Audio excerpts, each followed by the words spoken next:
I'm your host, Ariel Willow. Welcome to Ghost Tea Podcast, a podcast for those who seek magic. Hello, everyone. Welcome back to Ghost Tea Podcast. Today we get to talk to the wonderful Hannah Kuhary, which she is one of the people who inspired me to actually start diving really deep into astrology back in the day. It feels like so long ago now. She's an incredible astrologer, incredible teacher, and incredible person overall. So highly, highly, highly recommend her. Before we get into introducing Hannah, I just want to mention that, as always, these are just my opinions, the things that I've learned in my practice and my studies, and are not meant to make you feel like you have to believe anything in particular. I'm just sharing what I've found in my personal practice with others, and hopefully it's helpful for you. With that said, Hannah, can you tell us a little bit about yourself? Yeah, thanks for having me. And I totally had no idea that I was helpful in influencing you to start your astrology journey. You So like were. thanks for the hype. Yeah. I am a professional astrologer and intuitive. I've been reading professionally since 2019, but I have always been interested in astrology and anything kind of woo and mystical. I was definitely one of those weird kids that was interested in ghost stories and, sensed things, felt things, saw things. And yeah, always seeking the reasons why. So I think of myself as an eternal student, definitely a lifelong learner. But for me, astrology feels like at this stage in my life, the most complete language that I feel like I can tap into and use to help me to understand both the rational human experience and also the completely subjective, abstract, soulful experience that, like, those dual experiences that we have here on Earth. So I love that astrology always has a great reframe for however we may be feeling. And I feel like it's always timeless. It connects us to the past, helps us to understand the future and the current moment that we're in. And there's always something new to learn, whether it's a different technique, different practice with astrology, etc. So it's definitely something that I keep coming back to, and it continually feeds me. What you said just now, it reminded me of when I was reading through the first part of Chris Brennan's Hellenic astrology book, and he's going over the history of astrology and how they kind of saw it almost as like a language that they were learning to speak to the gods. And that, I literally, just tears, just waterfalls from my eyes, because I was just like, how beautiful is it that it's just this piece of celestial language that we can Mm-hmm. share throughout different timelines. And it's, I mean, of course, changed and adapted and, adjusted to the times and things like that. But it's just so beautiful because it's like that golden thread that all like ties us together. And it's just really, really beautiful. Yeah. So I love the way that you describe that, of like having it be this thing that's just timeless. It truly is. Yeah. An important thing to go over before we get into the fun and but maybe not so accurate assumptions of the zodiac signs is that it's very, very common for people to be like, well, I am a Sagittarius because they're a Sagittarius sun, or I am a Virgo because they're a Virgo sun. And nothing wrong with that. It is what it is. I think astrology is kind of broken down in a lot of ways to just being the sun sign, but it's so much more than that. And so a lot of people will be like, well, I'm a Sagittarius sun, but I don't feel like a Sagittarius sun. And there's so many reasons why that could be. Obviously, you won't know in depth until you talk with an astrologer. Just know that you are more than your sun sign. And if your sun sign doesn't feel accurate for you, if it doesn't feel like it fits, it could be because of your chart ruler. It could be because of your sun's ruler. It could be so many different factors. So if you're curious about that, I encourage you to dig into that and give it a shot of opening your mind to how that can be more than your sun sign. But with that said, today Hannah and I want to go over assumptions that tend to pop up around the zodiac signs that just aren't quite accurate. There's there's so many things that I see online with like pop astrology where I'm reading it and I'm just like it's just the little like astrologer like head tilt of confusion. One of my favorites is that Leo is like very egotistical and I'm like, I can kind of see where they get that, but, like, it's a little bit confusing to me. Is the sun egotistical because it's in the sky? How dare it be shining? I guess without further ado, let's get into the first one, which is Aries. Aries, the baby of the zodiac, the little baby, the little initiator. It's commonly seen as courageous and enthusiastic and generous and impatient and impulsive and moody and optimistic and self-involved and short-tempered. And yeah, I can see some of that. They're ruled traditionally by Mars. So like it makes sense for that impulsivity and that wanting to just do things and take action and experience, initiate. Moody is interesting to me in that lineup. And I'm curious your thoughts on those those keywords for Aries. Yeah, I don't really think of Aries as moody per se. I don't I think when, yeah. yeah, I don't either. I think what people are trying to touch on is their reactivity, and Yes. we can talk about why that is in a second. Yeah, so when we're thinking about the signs, like there's so many ways to understand the relevancy of a particular zodiac sign, and Mhm. certainly the Greek myths tell us a lot about, the kind of archetype, the story behind a particular sign. But me, I should also say I am a traditional classical astrologer, so I use the traditional rulerships for the planets because they make the most sense, and I'm willing to argue with anyone about that.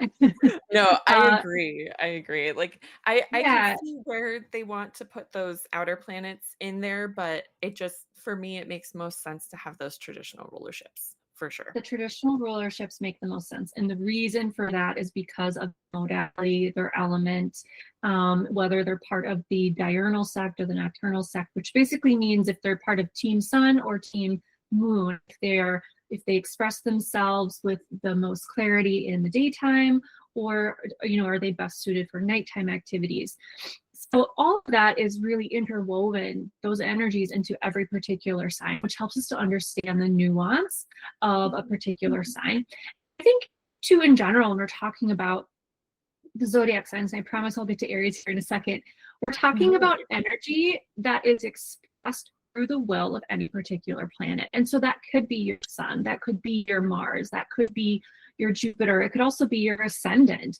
So who you are in your physical body, how you dress yourself, how you interact with your environment, that's going to be also embodied through your ascendant or your rising sign, or maybe it's your midheaven. So there's you know we all have pieces of these energies somewhere in our chart. Even if we don't have planets that fall into these particular signs, we still have that energy at some place in our life. So it's also important to recognize that even if you don't have one of your planets in a particular sign that we're talking about, there still is relevancy to your chart. So Mhm. Aries, yeah, this is the first sign of the zodiac, which is I think where people get that feeling of like the baby, right? The Yeah. first.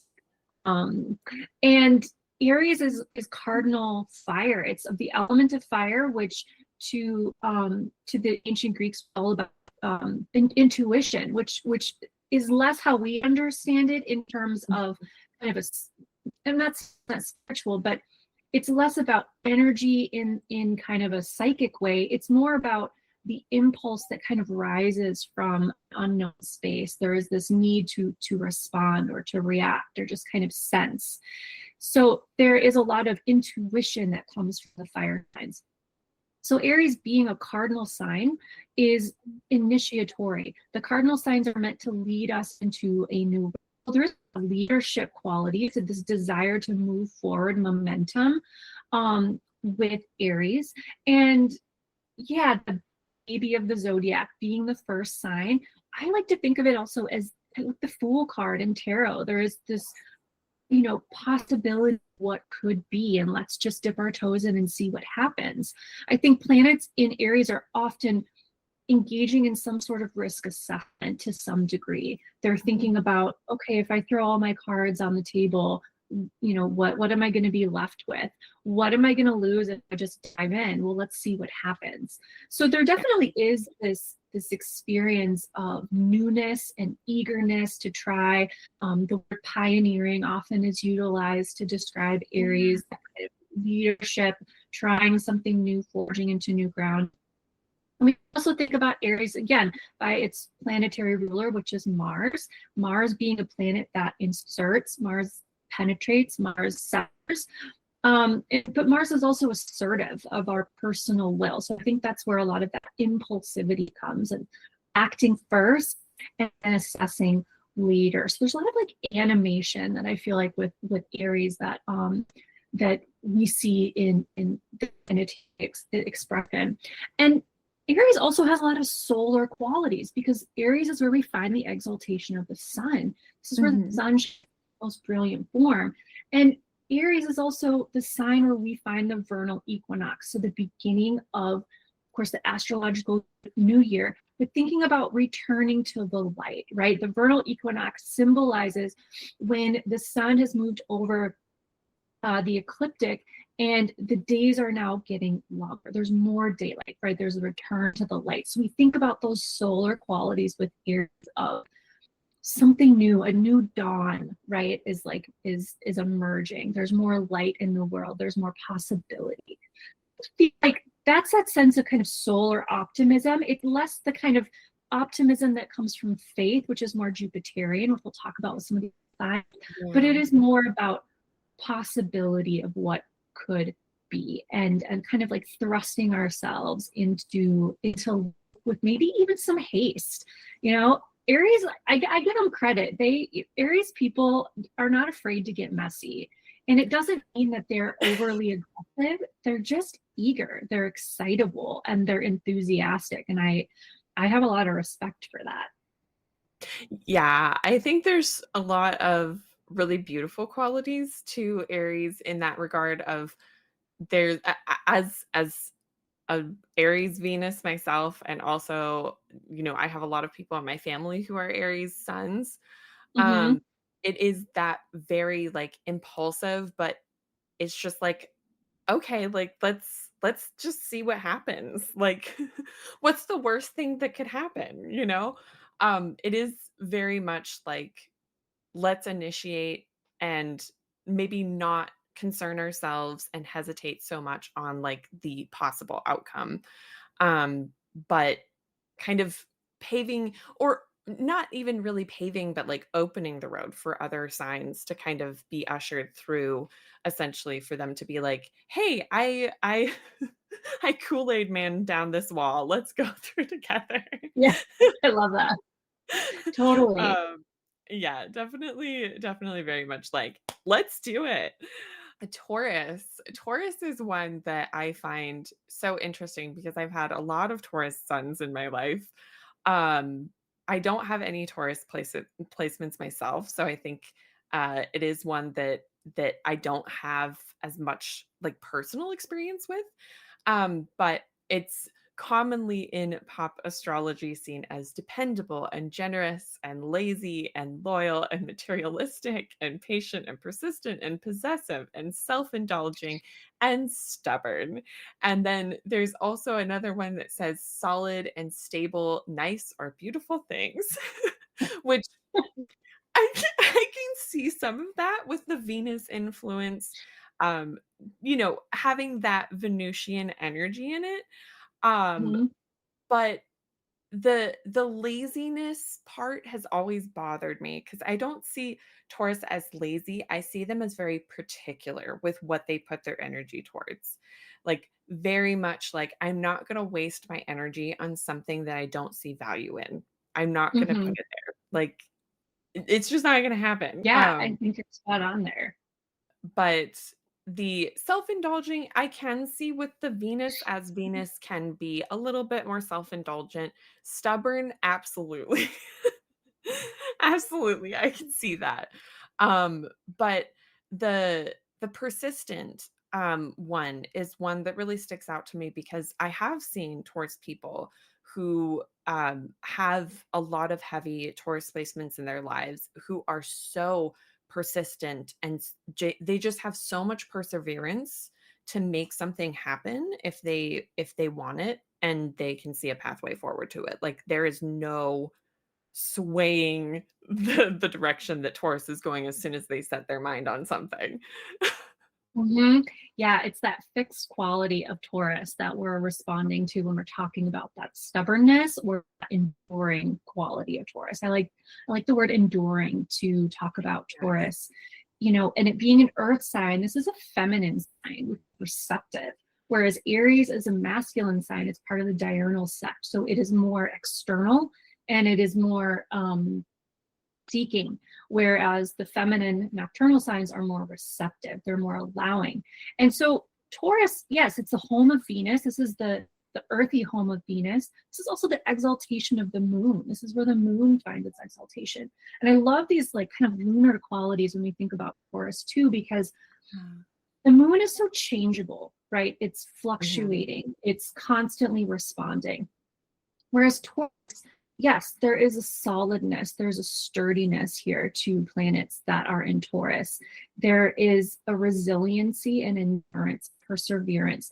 So I think, you know, as you were describing that there's something that is worthy of its action, then Taurus put everything in and it will not stop until it is done. And all the Right. fixed signs have that stubborn quality of rooting themselves down into whatever purpose or action or you know whatever it is that they are desiring to do or to bring forward. They're going to do everything that they can to finish the job. And so there's that anchor quality to Taurus that I have a lot of appreciation for, and patience, requiring knowing that the things in life that we seek to bring forward into life require patience.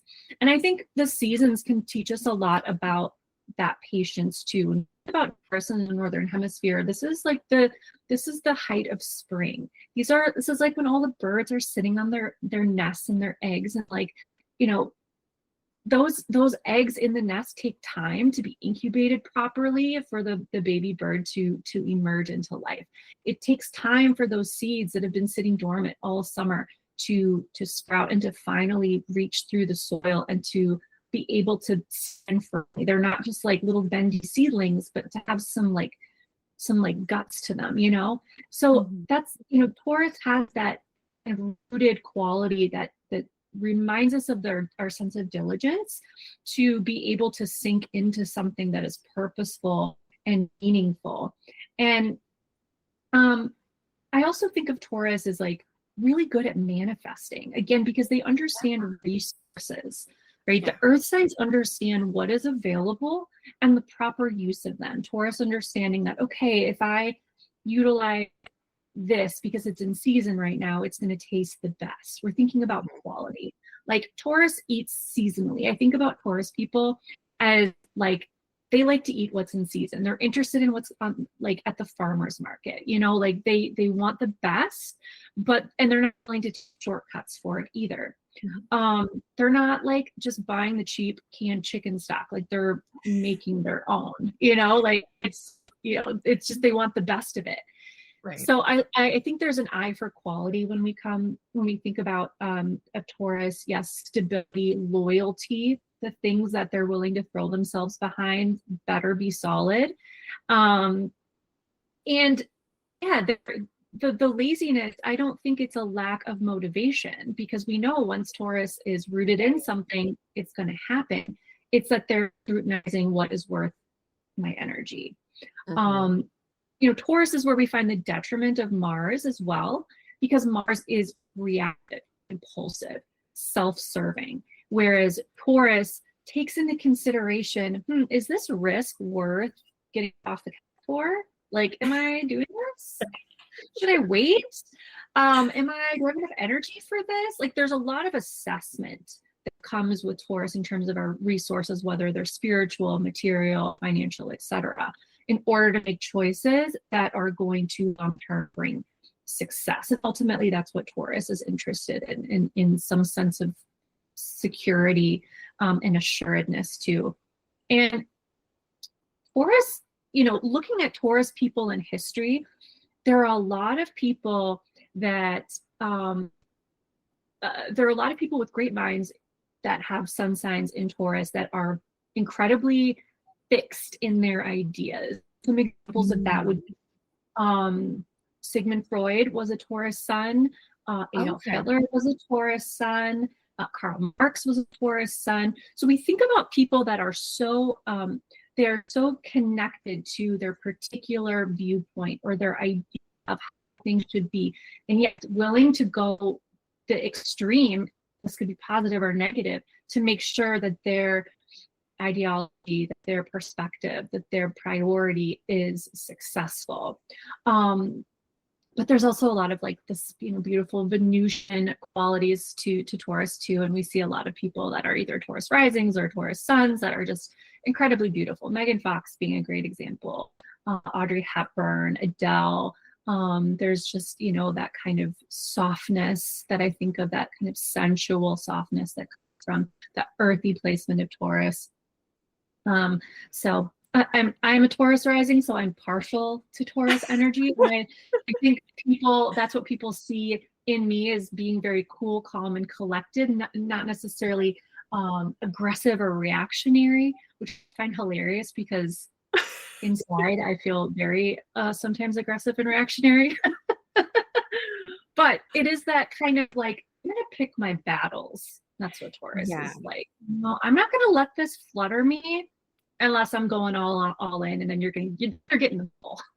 Yes. But again, reflection of the exaltation of the moon here, of a sense of kind of bringing calm to the chaos, I think is a great way to think about that energy. Yeah, and it's always so funny because like I was actually just thinking about the fact that you're a Taurus rising the other day, and I was just like, it just makes so much sense with like the way that you come across to people. Like I always think of you as that very like, if I could put Venusian energy in an embodiment, like I would think of Hannah. Like it's just like this. It's, but like seriously, like her skin though, like her skin is just always like glowing. It's like all this like, and I was just like, if I could just like figure out the secret, and I was like, oh, it's the Venus rising. It's the Venus ruled rising sign. That's just what it is. Like there's no getting around it.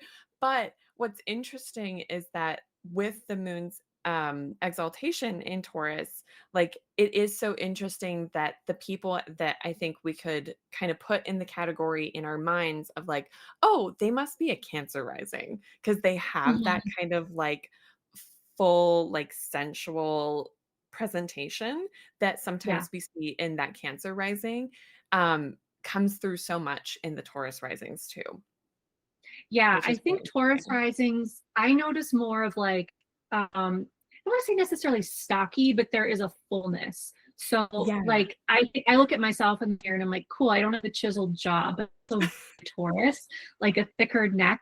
Taurus rules the vocal cords and the voice. And so people that have maybe are Taurus rising, Taurus Mercury, Taurus Sun, personal planets in Taurus often have a very calming voice, which that is something I receive a lot. It's just like this, my voice tends to be calming to people. Or there are a lot of singers or speakers, great orators that have Taurus placements. There's definitely a connection to the voice. Adele, of course, being, I think, a fantastic example, where she is definitely more of a curvy, Venusian-looking woman. She has an incredible voice. She's beautiful. She really is, I think, such a great embodiment. Gigi Hadid is another Taurus rising. Again, she's got those full cheeks, and she's got kind of that like softness to her physical features. Miley Cyrus is also a Taurus rising, which is interesting. So all of these kind of Venusian aspects, but we're talking Earth, so it being very sensual, right? Like physical and material. And before I wax on Taurus and we miss all the other signs,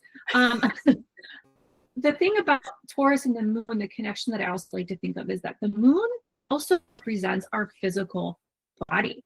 In mundane astrology, the moon represents the people, it represents life. It is the reflection of the sun's energy, right? The moon doesn't emit its own light, it reflects it back down to Earth.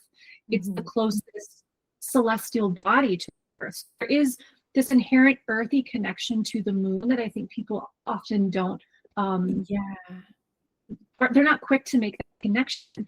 And the moon tells us about what we need to be nourished, what we need to be fed with, how we need to be cared for. And that is very torn of how we feed ourselves, you know, Yeah. how we nourish our body, how we care for our surroundings so that we're safe, we're comfortable, we're cozy, we're happy, our bellies are full. Like all of those very Taurian kind of basic necessities are also lunar qualities too, with the physical world. So yeah, thinking about our physical experience being related to Taurus, I think is also an important component Yeah, too. which makes sense of why so many people, like, feel so connected to the moon, of, like, it being Mhm. the closest planet, but I think because it's the closest one, it's the easiest for us to see with the naked eye. Like, that is something that makes us feel so connected to it because we're like, "Oh, it feels more tangible." It feels more, like I'm doing this. I'm doing, like, hand motions as if that Yeah, makes a difference, but it it's feels more tangible. tangible. Yeah, Yeah, it feels more accessible. reachable than, like, other planets, whereas I think other planets can sometimes feel almost like our imagination, like, Right, they're projecting solid something into black. the sky. Yeah, Yeah, because like, absolutely. other planets, like Venus and stuff, often get mistaken for planes and things like that because it just feels so far away, whereas the Yeah, moon is just like, "Hi, can't miss bitches." it. Yeah, can't miss it. Okay, so Gemini. Oh, Gemini. Gemini. Gemini in pop astrology is often seen as adaptable, chatty, clever, devious, Mm. energetic, imaginative, impulsive, restless, indecisive, superficial, and witty. And then there's also another one that says communicator, they're dual natured, and a salesperson, which I was like, okay, yeah, I can kind of see that. With that Mercury influence, they're traditionally ruled by Mercury.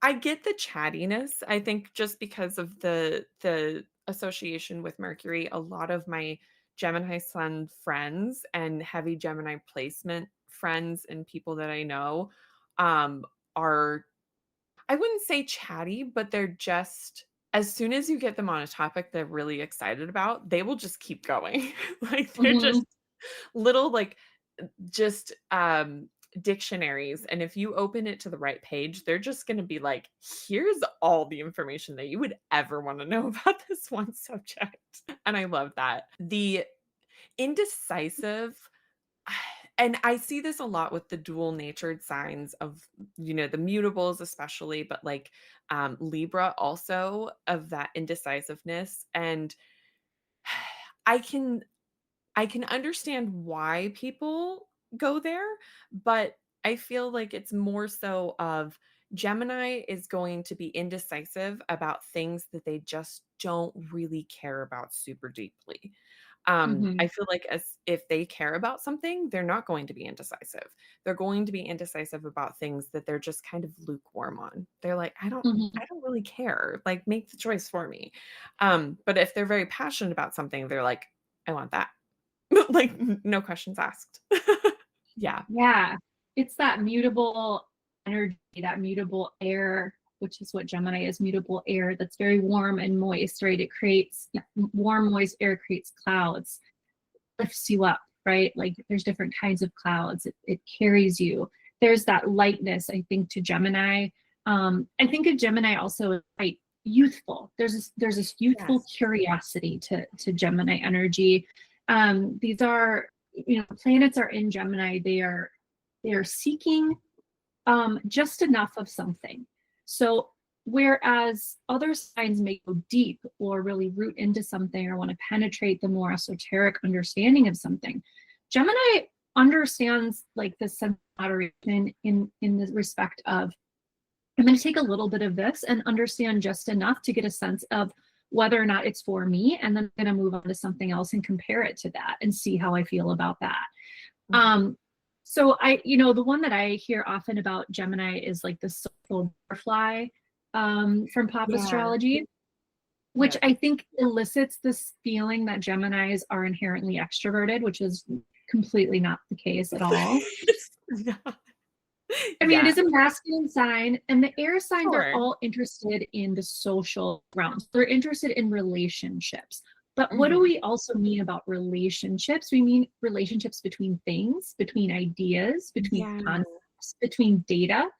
So there's a lot of divergence. I think that's a really good word to use for Gemini, is divergence, because we're talking about, yes, a sign that is ruled by Mercury, by Hermes. And if we're, out of maybe all of the Greek myths, I think that Mercury or Hermes really tells us so much about this sign, because Hermes was the god that could bridge two realms, right? So he Yeah. could go up to Mount Olympus, which is the realm of the gods and in our consciousness. We can think about it as the conscious realm. And then he could also descend into Hades, as psychopomp, being this guide into the underworld, which is the more subconscious or unconscious realm. So Mhm. think about Mercury as being the magician, like in the tarot card, of being able Yeah. to cross these different thresholds of our conscious and unconscious, of being that guide between the waking world and our dreams. And that's something that I think people don't necessarily think about with Gemini, is also like this ability to be quite imaginative and playful and creative with our ideas, and let ourselves kind of be in this daydream space of possibility and concept. And yeah, they're quite dexterous. I noticed Gemini individuals speak a lot with their hands when they're quite enthusiastic, and of course, Gemini rules the hands. But that's the thing I notice about them. There's this variable quality, yes, which kind of plays into the fickleness, certainly. But I don't think Yeah. it's because they can't make up their mind. I think that Gemini understands that life is inherently about choices, that we always have a choice. And so sometimes we may be compelled to make one choice, whereas another one we feel less excited about. So it's not the inability to choose. Sometimes it's the mental overwhelm of having to choose, or feeling the pressure of having to choose. So I do think that there's a lot of adaptability with Gemini placements. Um, and there's this, again, this magician quality, being able to morph to fit the container, to fit the environment, to fit the circumstances.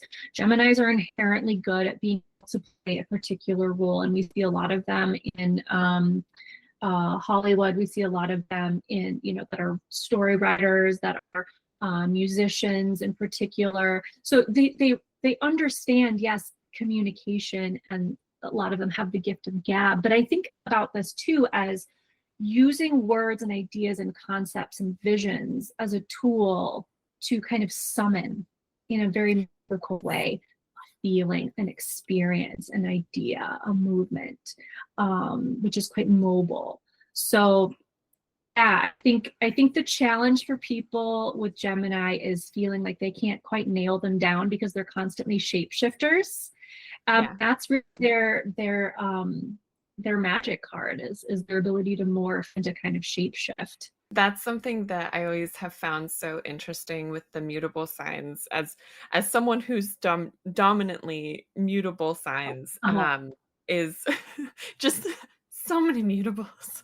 All of my major 6 outside of my Venus is mutable, so it's just like, we Yeah. but, like, describing them as, like, that cloud nature is very interesting, because when I think of a box, like, if you were going to put the zodiac signs in a box, like a glass box, I would think of Taurus as a rock, right? Like, it's going to be the shape that it is, and it's gonna Hmm. hold that shape.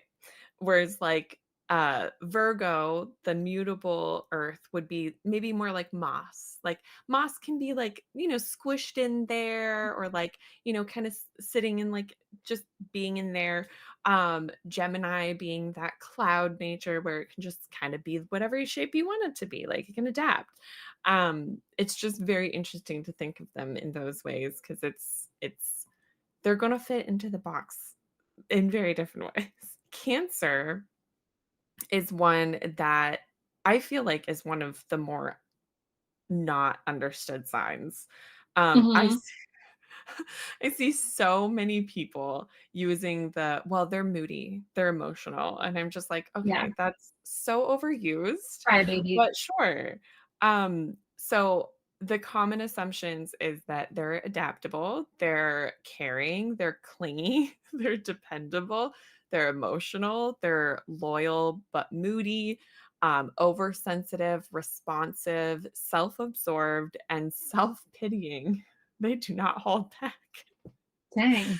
I Poor know, Cancer. and, like, I think it very much is from that moon rulership, because we think of the moon, we think of emotions, the changing of emotions. The moon is one of the fastest moving planets, right? It's going through all of those different signs each month. So, like, being ruled by that, you're going to, like, be affected by that in some way. Like, it's going to be that changeable quality, which I think is so interesting that it's a cardinal sign, but Hmm. it has a lot of mirror to mutables because of that moon influence.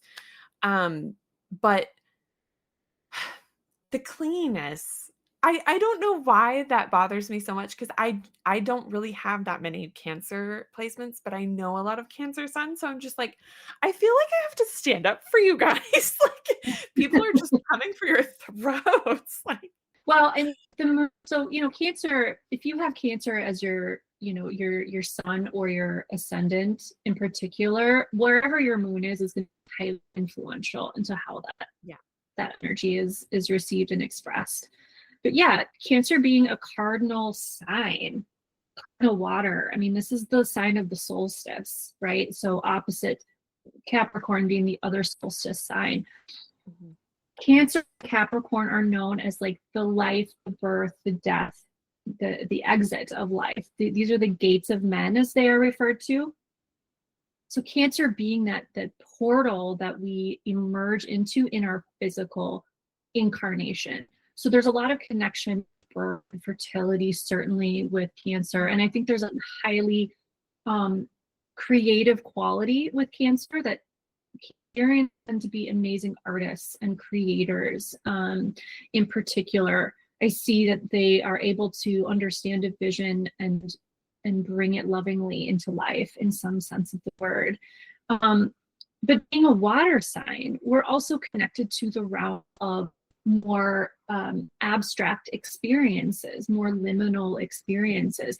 And I think, again, if we come back to this idea around being a cardinal sign, Cancer's job is to, in some ways, control the flow um, of emotion. And so, yeah, yes, responding to life's inherent ebbs and flows and circumstances and changes. Life is inherently changeable, and Cancer understands that. But Cancer is also an interesting sign because compared to the other two water signs, where we think of Scorpio as perhaps this deep, kind of stagnant pool, and Pisces being this boundless river of life that's always flowing, Cancer is like the tide pools. It's the shoreline, and we think about the crab as being the rule, like the the ruler of Cancer, kind of overseeing Cancer in its archetype. The crab moves from water to land effortlessly and at all times. It clings to the side of rocks. And, when we think about Cancer individuals or people with Cancer placements, they're highly observant. They're really good at witnessing the energy of a room. They can read a room like that. They can tell when someone is lying or bullshitting. They can tell when someone is in pain and suffering. They just have this inherent sense of I'm going to react based on to what I am sensing and feeling and observing. And it may not be from a traditional kind of linear perspective. It may be because, again, crabs are kind of holding on to the side of these rocks, right? It's not just like they're standing up straight. So they have a very unique perspective of how they view the world. And I also think about that as being quite, there's a lot of nostalgia that comes with Cancer. And when we think about the constellation of Cancer and how it moves through the sky, the Cancer constellation is the only constellation that actually ascends over the horizon backwards. So we think about, symbolically as Cancer looking over its shoulder, looking to the past as a way to inform it on how to move forward into the future, or how to, handle a particular situation based on its past experiences being informing to them. But also that protective quality of always keeping an eye over your shoulder, right? Protective maybe is where that misunderstanding with Cancer being clingy is Yeah. this feeling of like, this matters to me, this is precious. There's understanding that all humans and all life suffers at some point. What can we do to protect it, to nourish it, to care for it? So there is like a soft side to Cancer, but there's also a protective side to Cancer. And I have to just say, like, it's really fascinating Cancer archetypes in men versus women in particular, when we think of kind of how that energy is expressed. Find a lot of that very protective, even some kind of like, there are examples out in the world of Cancer men who are quite misogynistic, that they are incredibly like, it is my way, I have to do things, I am in charge of this. Not all Cancer men are like that, but there is a need to control that comes with the cardinal signs, and a need to control other people's emotional experience. That we can sometimes have with Cancer, holding on to things. Think about Cancer's claws, the crab's claws. It is a sign that I think there's so much depth, and it's deduced to like being such a crybaby and being like so overly soft. Yeah. And there's a homebody quality to Cancer, but it's more about their environment, right? Again, because Cancer, the crab carries its shell on its back. It carries its wherever it goes. So I know a lot of Cancer people in my life that actually move quite often, because it's really not about so much the being in one place. It's about finding comfort or environment that reflects their emotional needs. And so there is some kind of a wandering quality, I think, to Cancer too, that is very reflective again of that lunar changeability. I've also found that Cancer sun people, like there's someone I know who is a Cancer sun, and very, very nostalgic focused. Like they're a photographer, so they're very much about like documenting things, and like being able to Mm-hmm. look back on them and being able to review them and kind of relive those experiences through that connection to the past. Yeah. They're also very into genealogy and like, Mm-hmm. understanding the lineage of themselves and stuff. But like it does make me think of that Cancer shell where they just bring their home with them. Like if they have their camera, they're at home, right? Like Yeah, as long as they have their safe things, like if they have what they need to feel at home, then they're good, regardless of where yeah, they go. for Um, sure.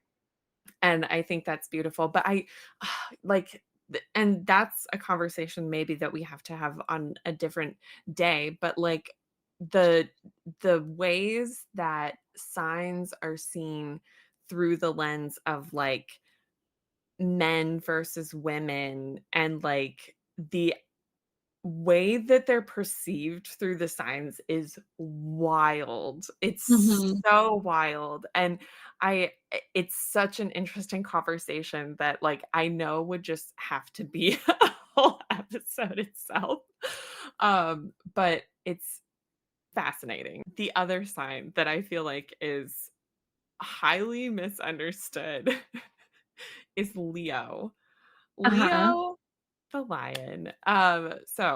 Leo is commonly in pop astrology seen as ambitious and confident and domineering and egotistical. There's the big one. Encouraging, generous, loyal, melodramatic, pretentious, stubborn, and vain. And on the side, it just says selfhood. And like I was saying earlier, Leo is ruled by the sun. And the way that Right. I describe it to people is like, would you say that the sun is egotistical for just coming into the sky every day? Like, how dare you be up there and shining and You can't be doing what the quiet. sun Yeah. does? Yeah. Wow, can you be less egotistical? Like, Yeah. not all of us wanna see your light. Like, that's how I feel like people think of Leo, and Leo rules over the heart too, so it's like a lot of people who are Leo suns and have heavy Leo placements, and of course, like, Leo risings, depending on where your sun sits too, they're very generous, they're very giving, they're very loving, very warm people, but I think it can sometimes almost come across as fake to some Mm, people because they're not, especially in our society today, it's very mhm, unusual to find people who are just so like, "Hi, how are you?" and have it be genuine. So I think there's always this assumption of like, "Oh, they're lying." They're so full of themselves. They're mhm. faking it. When that's just how they approach life. That's just how they express themselves. So I'm extremely curious to hear your thoughts on Leo because that is one that I feel like is just so misunderstood. Yeah. The other one I hear about Leo a lot is that Leos are extroverted. They're Yeah. extroverted people, right? And you could make that assumption, an incorrect assumption about any of the planet or any of the signs. Um, yeah, Leo, the home of the sun, this is fixed fire. So there's a hot and dry quality. It's a masculine, it's a diurnal sign. So there is a lot of vibrancy and need to express oneself out into the world. Now, I know a lot of Leos that are very introverted and like to Yeah. sit in the corner, but I will say there is something about the Leo individual that is, they just have that certain je ne sais quoi that you like can't put your finger on, but you can't Yep. help but notice them. There is this radiance that comes from them of this, I know who I am, right? I know who I am. And I maybe I don't need to sing it from the rooftops and do my tap dance so everyone sees how great I am. But there is, I think, this inherent desire that comes from Leo to express oneself in a unique and embodied way. And you think about being in a world where, in general, you're told you don't matter, your voice doesn't carry any weight, that you're just a cog in the machine. It takes a lot of courage to be your unique self, to be your own person in a society, in a world at this stage that would rather you conform to expectations or social political boxes or particular movements. I think there's a lot of guts that comes with Leo placements that, if again we're thinking about the sun being like, damn it, I'm going to shine today. I'm putting Yeah. myself out there, knowing that most of the world may not be into what you're into, that Mhm. you are going to receive negative feedback, that people are going to think that whatever you're doing is stupid, that people aren't going to give a shit about what you care about. People, it's like they just have this inner strength to understand themselves enough to say, all right, I may get some negative feedback. It's not going to dissuade me. Yeah. Again, this is a fixed sign. It is grounded in its self-knowing. And there is a very determined quality to Leo that I think is very honorable. I think of the word self-determining when it comes to Leo is, I'm going to decide who I am. I know myself best, right? And the other thing about Leo that I think people fail to understand is that Leo is actually quite simple-minded. This is not a sign Mhm. that's seeking overly complex um, ways of expressing themselves. There is, again, this kind of youthful quality here of like, how I'm putting my clothes on is how I want you to see me. I'm going to be direct and honest with you. Maybe what I'm saying is maybe not the most polished or the softest, but there is this no bullshit quality about Leo that you can expect, that what they say is what they mean. And they're very direct about it. And I even think that there is this sense of, pardon me, arrogance to Leo that can actually be really part of that noble quality of saying, I believe in myself enough to put myself out there. I'm not going to be dissuaded by what someone else thinks I should be or I should do. And I'm not going to allow other people's opinions to keep me from whatever it is that I'm fixed into. So there is that, that very like direct kind of, simplistic sounds negative, and I don't mean it to sound negative, but it is very, I'm stripping away all of the other stuff and I'm focused on what's important. Yeah. And instinct too. I think Leos are really driven by their instinct, and they listen to their bodies and they listen to their voice. So I notice Leo people all the time, and they're just, you can't, once you see them, you can't unsee them. Once you recognize people that have Leo placements, you're like, that makes so much sense. Right? They have this certain colorful quality to them.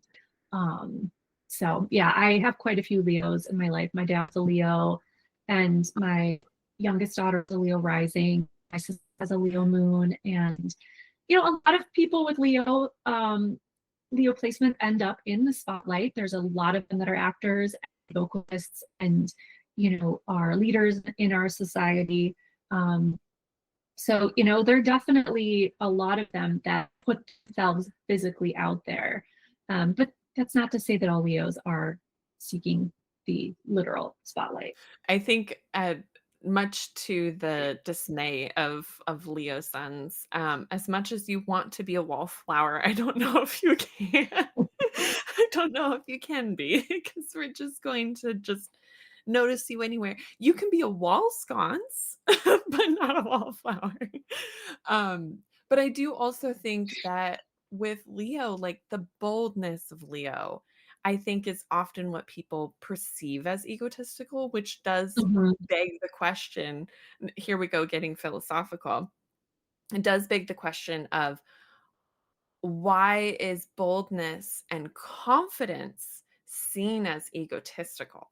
That's a Right. question. Well, yeah, there's a healthy ego and then there's a non-healthy ego.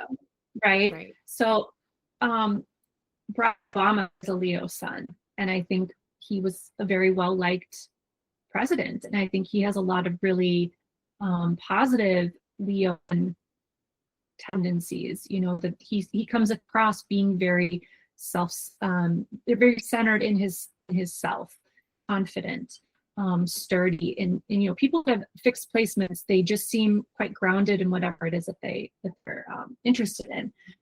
So yeah, there's this kind of iconic quality about Leo, and again, it's not because they're extroverted and they're do splits in front of 1,000 people.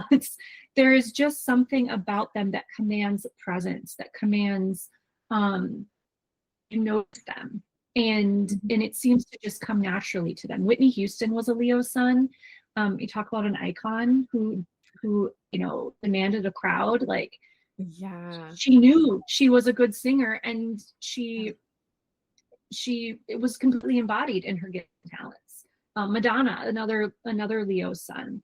And then you look on the other side, and we have Napoleon Bonaparte was a Leo sun, and he was very self-serving. He literally put himself in, was emperor. So Donald Trump is a Leo rising. So again, there is a spectrum of expression for every single sign. I think what's tricky about Leo that people get really hung up on is the idea of ego. And since when is having a healthy ego a bad thing? If we didn't have a healthy ego, we wouldn't know what things matter to us, what things have relevance, what is worth fighting for, who we are. We'd let people walk all over us. So knowing who you are and feeling confident to be your own skin, to be in your own self, to walk your own journey, to be your own hero, I think is a really beautiful lesson that Leo has to teach us. Yeah, absolutely. Virgo. Virgo is ruled by Mercury traditionally, and within pop astrology is commonly seen as analytical, cold, fussy, helpful, inflexible, interfering, obsessive, observant, precise, reliable, and skeptical. And on the little graphic I have here, we have analysis, meticulous, and service. I'm a little bit offended by these as a Virgo moon. I'm not going to lie. My Virgo moon is like, excuse me? Excuse me? Your Virgo moon's like, you left perfectionist. You need to put that one in there too. I think the inflexible is interesting given that it's a mutable sign, because we would Yes. commonly associate mutable with flexibility and adaptability. One of the very common things I hear about Virgo is controlling, which I think is interesting because I don't see it as controlling. I see it as very much of this in a particular way feels more safe, but Mm-hmm. not necessarily this needs to be this way, but like I prefer it this way kind of thing. Observant, I think, makes sense. Obsessive, I can see where they get that of like having a little bit of that Mercury influence coming through with the obsessive thing of like if they're interested in something, they're gonna like zero in on it and be like, yes, I want to like absorb more of this. Cold, I think, is interesting, which Mm-hmm. I can also understand, but like it I don't know. Maybe listen, I see Virgo as moss. So it and I love moss, and it's very hard for me to feel judgmental of moss. so, so help explain moss to the audience. Yeah, I think Virgo is a complicated sign in the sense that it is, for what it's an earth sign, it's mutable. I think a lot of what you brought up is very true. I don't think of Virgo as cold or even obsessive at all. I think Yeah. where people perhaps land that assumption with Virgo is that Virgo is very discerning. Virgo is judgmental. Virgo is good at analyzing and critiquing and criticizing.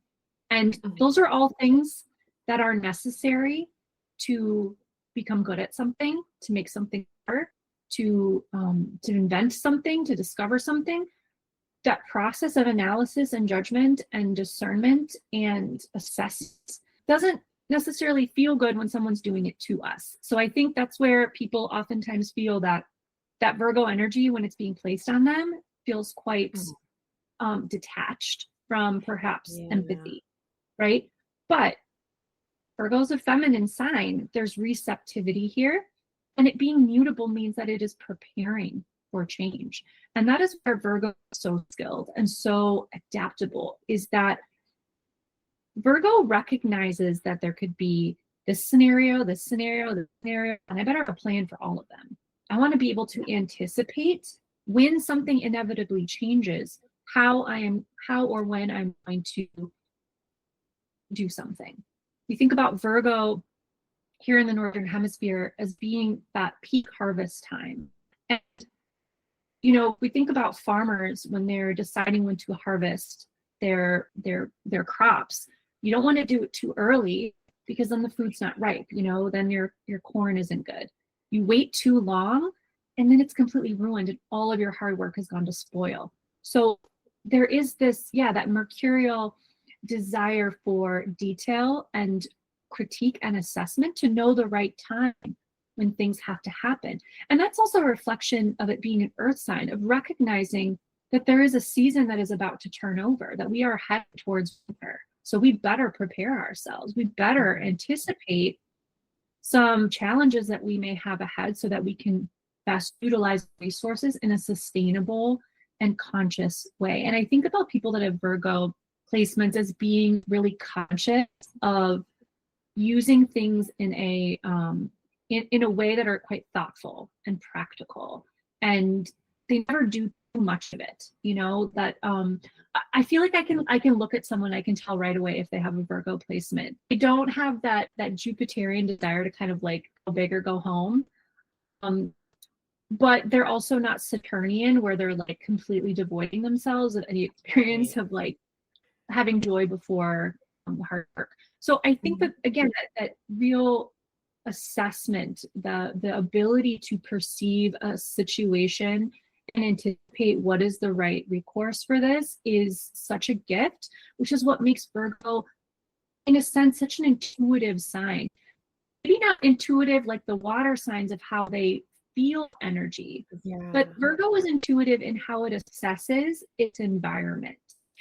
I know people that have Virgo placements where it's like you've had a really bad day, or maybe you've had a death in your family or something, and they're the people that is like, oh, I took care of booking you a massage, or I'm bringing dinner over. Like they know exactly what you need in that moment.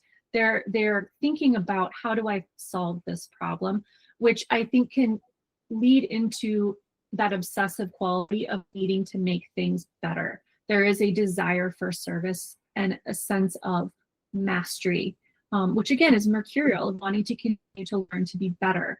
And there is then that process of self-reflection of I'm not feeling like I'm good enough, I didn't work hard enough, I need to know more, right? The perfectionist that Virgo can oftentimes be is not necessarily a bad thing. It's really about this desire to be of purpose, of be of service, that real practical, pragmatic, earthy quality versus idealistic or fantastical. Um, it's really about like, what do I have to show for it and how am I going to make it happen? So yeah, you know, Virgo people are great list makers. They're great writers. They're people that are spending a lot of time in their head. They're quite quiet sometimes, where they're literally having a dialogue around what someone said and why they used the particular word, or actually that was the incorrect word. Do I correct them? Um, I also think about the word disgust, Virgo, that Yes. this experience of disgust is actually a necessary part to be able to figure out what has to be fixed. Yeah. Um, being so like repulsed or disgusted by something is like that is the experience that Virgo has to say, oh, we can't, this is, it can't be like this. And it's not done to control because they want to be in the power of it. They want Right. to relieve whatever feels out of sort or whatever. So, yeah, you know, I think the other thing that people think about with Virgo is like neat freaks, and there definitely are a lot of those. Don't get me wrong, but there are a Yeah. lot of messy Virgos. I have Mars in Virgo, and what you see on my on my camera right now is like nice and tidy bookshelf. The rest of my room doesn't look like that. It's a Oh, I disaster. can But I know guarantee where the rest of everything my is. room looks like nothing like what you see. What you Yeah. see is a curated little section of my home that I wish I had it on recording, otherwise I would put it here, but you would have seen me, like, going in the background and moving things, like, Hmm. being like, this can be moved over a little bit. We're gonna move these things out of the way." Like, yep, yep, Everything has a place and a purpose. And yeah, it's not about perfection necessarily in an aesthetic way. But yeah, Virgo people are really good at utilizing their precision and their mental dexterousness to create plans that solve problems. yeah, So, yeah. um, Less yeah. about aesthetic and more about practicality. Like, is it Hmm. practical? Does it function well? Like, Hmm. I feel like, Virgos are a little bit of, the architects of the zodiac, like, architects and interior designers in the sense of, how does this room flow? Does it make sense? Does it fit the Hmm. needs that are here, you know? Whereas a designer takes a space and beautifies it and is like, okay, we want to take the style and put it into the space. Virgo is like, does this space work for the people who are here? And the functions we're going to have in the space. I feel like I'm saying this about all of the signs, but another what I feel like is very misunderstood sign is Libra. Oh yeah. Libra, Yeah. the sign of the cosmic scales, ruled by Venus. Traditionally, we have diplomatic, graceful, hospitable, idealistic, indecisive, peaceful, superficial, unreliable, and vain. And then on the little graphic I have, it says balance, relating, and beauty. So, the common frustration that I see when I see things about Libra is that all of it feels very surface level. Yeah. Like, it's 100%. very much about, like, they just want to appear as presentable, and I'm like, it's so much more than that. Like, it Mhm. is very much looking at the present and not caring about the contents within. Libra deserves to be avenged. It does, and Libra risings, like, I've met so many Libra risings who have a lot of depth to them, but it's like, it just is overlooked by Mhm. people around them. And granted, again, it has to do with other placements too, but Libra rising, Libra Mercuries too, like, tend to just kind of be like, oh, well, they're saying a lot, but there's nothing there. And you're like, you're not looking beyond, like, I feel like there are these signs that just haven't found a way to articulate themselves in a way where people are able to see past the outward assumptions that people have of what they're trying to say, when a lot of what they're saying has a lot of depth, a lot of what they're presenting has a lot of depth, but it's just not seen that way. It's just seen as this very surface level, very superficial thing. And it's infuriating. It is. I think what you're getting at is that people, um, because Libra is so good at negotiating and mediating and finding a way to relate to all different kinds of people, no one ever feels overly confronted, Yeah. right? Or they don't feel like Libra is coming at them in a necessarily aggressive way that makes them uncomfortable.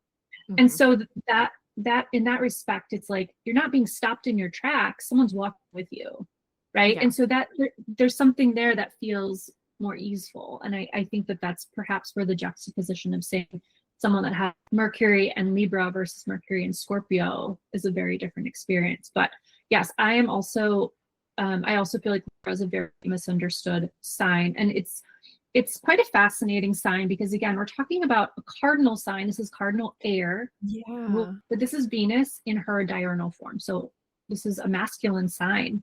And Libra is also the other sign of the equinox. So initiating now the return to the darkness. Libra is at the time of the year where things are starting to head towards winter. We're in autumn, that there is less and less light during the day. In fact, Libra is the sign where the sun finds its fall.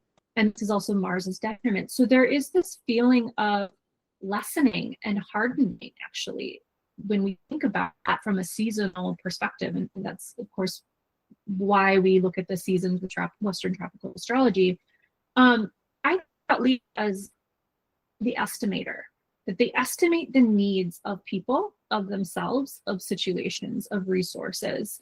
They're very analytical. And that is something that I think people oftentimes don't recognize because Libra is, yes, quite charismatic because they're so good at being able to connect with different kinds of people in very different variable situations. But they're incredibly analytic. They're interested in data. They're interested in understanding how things or people connect, how ideas come together in abstract ways, in non-abstract ways. They recognize as well where things are never going to be congruent, where it will always be oil and water. So there's a constant observation and assessment that goes on with Libra, the adjustment of the scales, right? There's a moderate quality to Libra because it is, again, able to see things from all of the vantage points. Being an air sign, being warm and moist, see things from the top, it can see things from the bottom, it can see things from the side.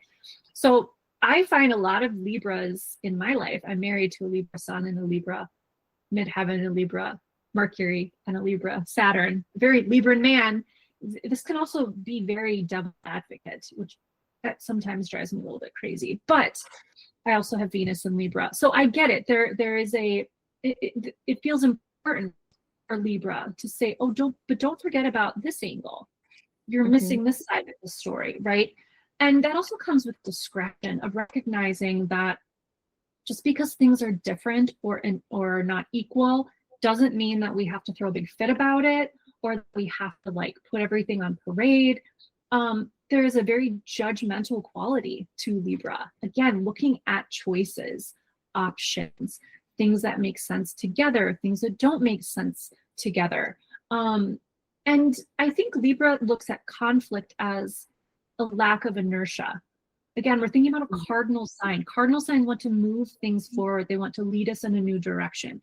So if we're hung up in squabbling about things that don't really matter, we're not moving forward. We're not making things happen. So there's a lot of reasoning that occurs in the sign of Libra. It's a very intellectual sign. There's a lot of resolve, thinking about how to resolve, thinking about how to initiate ideas.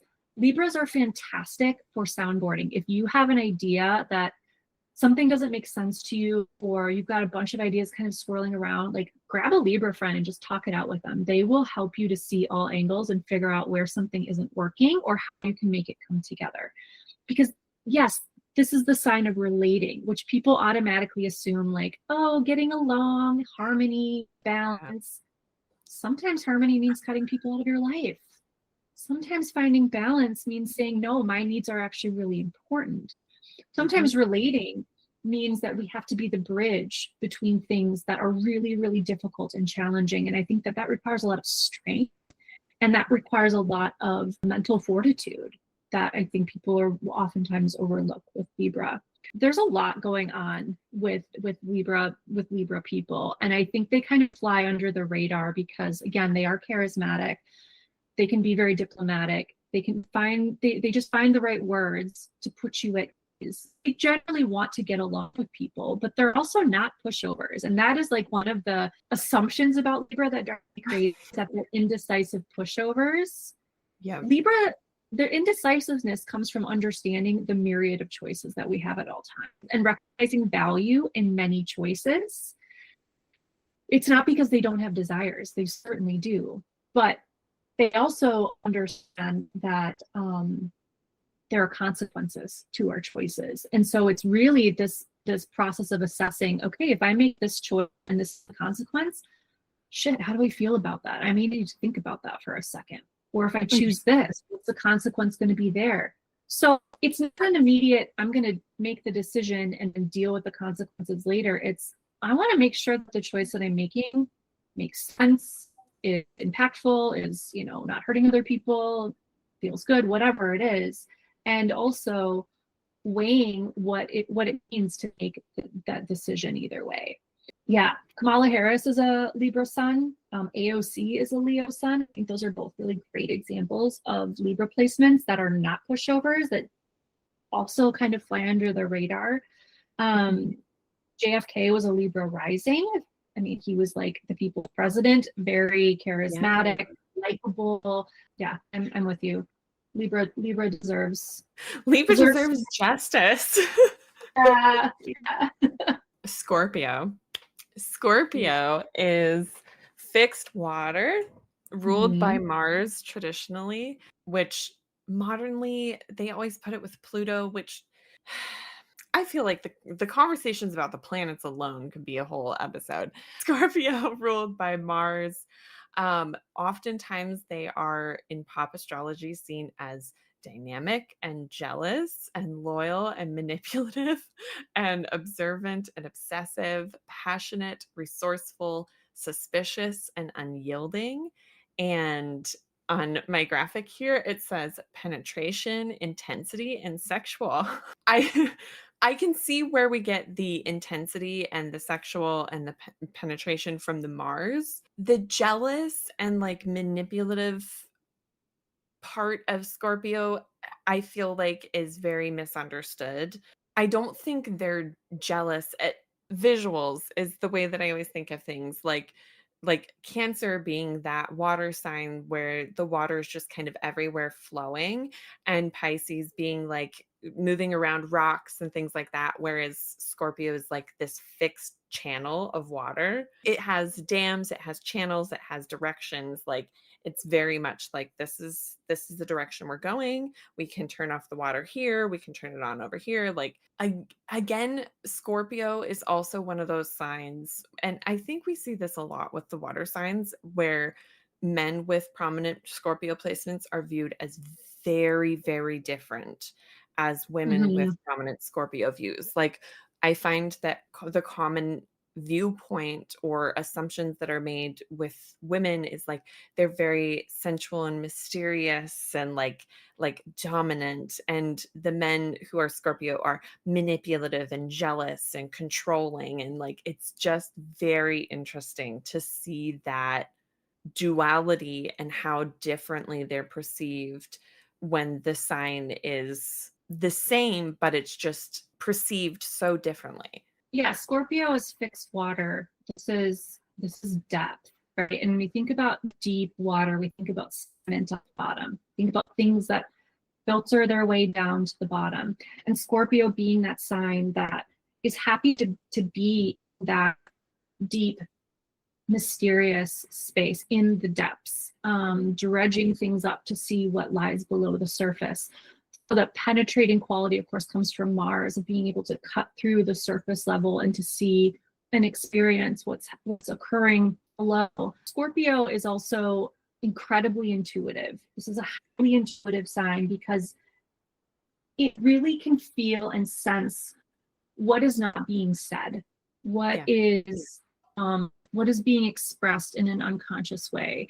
And I find that people that have Scorpio placements they're kind of bullshit detectors. They can tell when someone's lying to them. They can tell when someone is being suspicious about something. They can walk into a room and just sense like, there's drama, something's going on. They just have that ability to go deep and to feel around. Mhm. I think too, Scorpio really just wants deep connection. And Yeah. that can be misperceived as jealousy, which I think there is definitely a sign of that, of wanting to hold on, that Martian quality of also protection and assertion in that regard, but also loyalty of depth and merging with another person, right? We merge our energy with another person, whether it is in an intimate physical sense or it's not. That is intimacy, of being able to share your heart, your feelings with someone, to feel seen, to feel like someone understands what you're going through. It's quite reflective. It's a very reflective sign, able to kind of give respect to the complexity of life.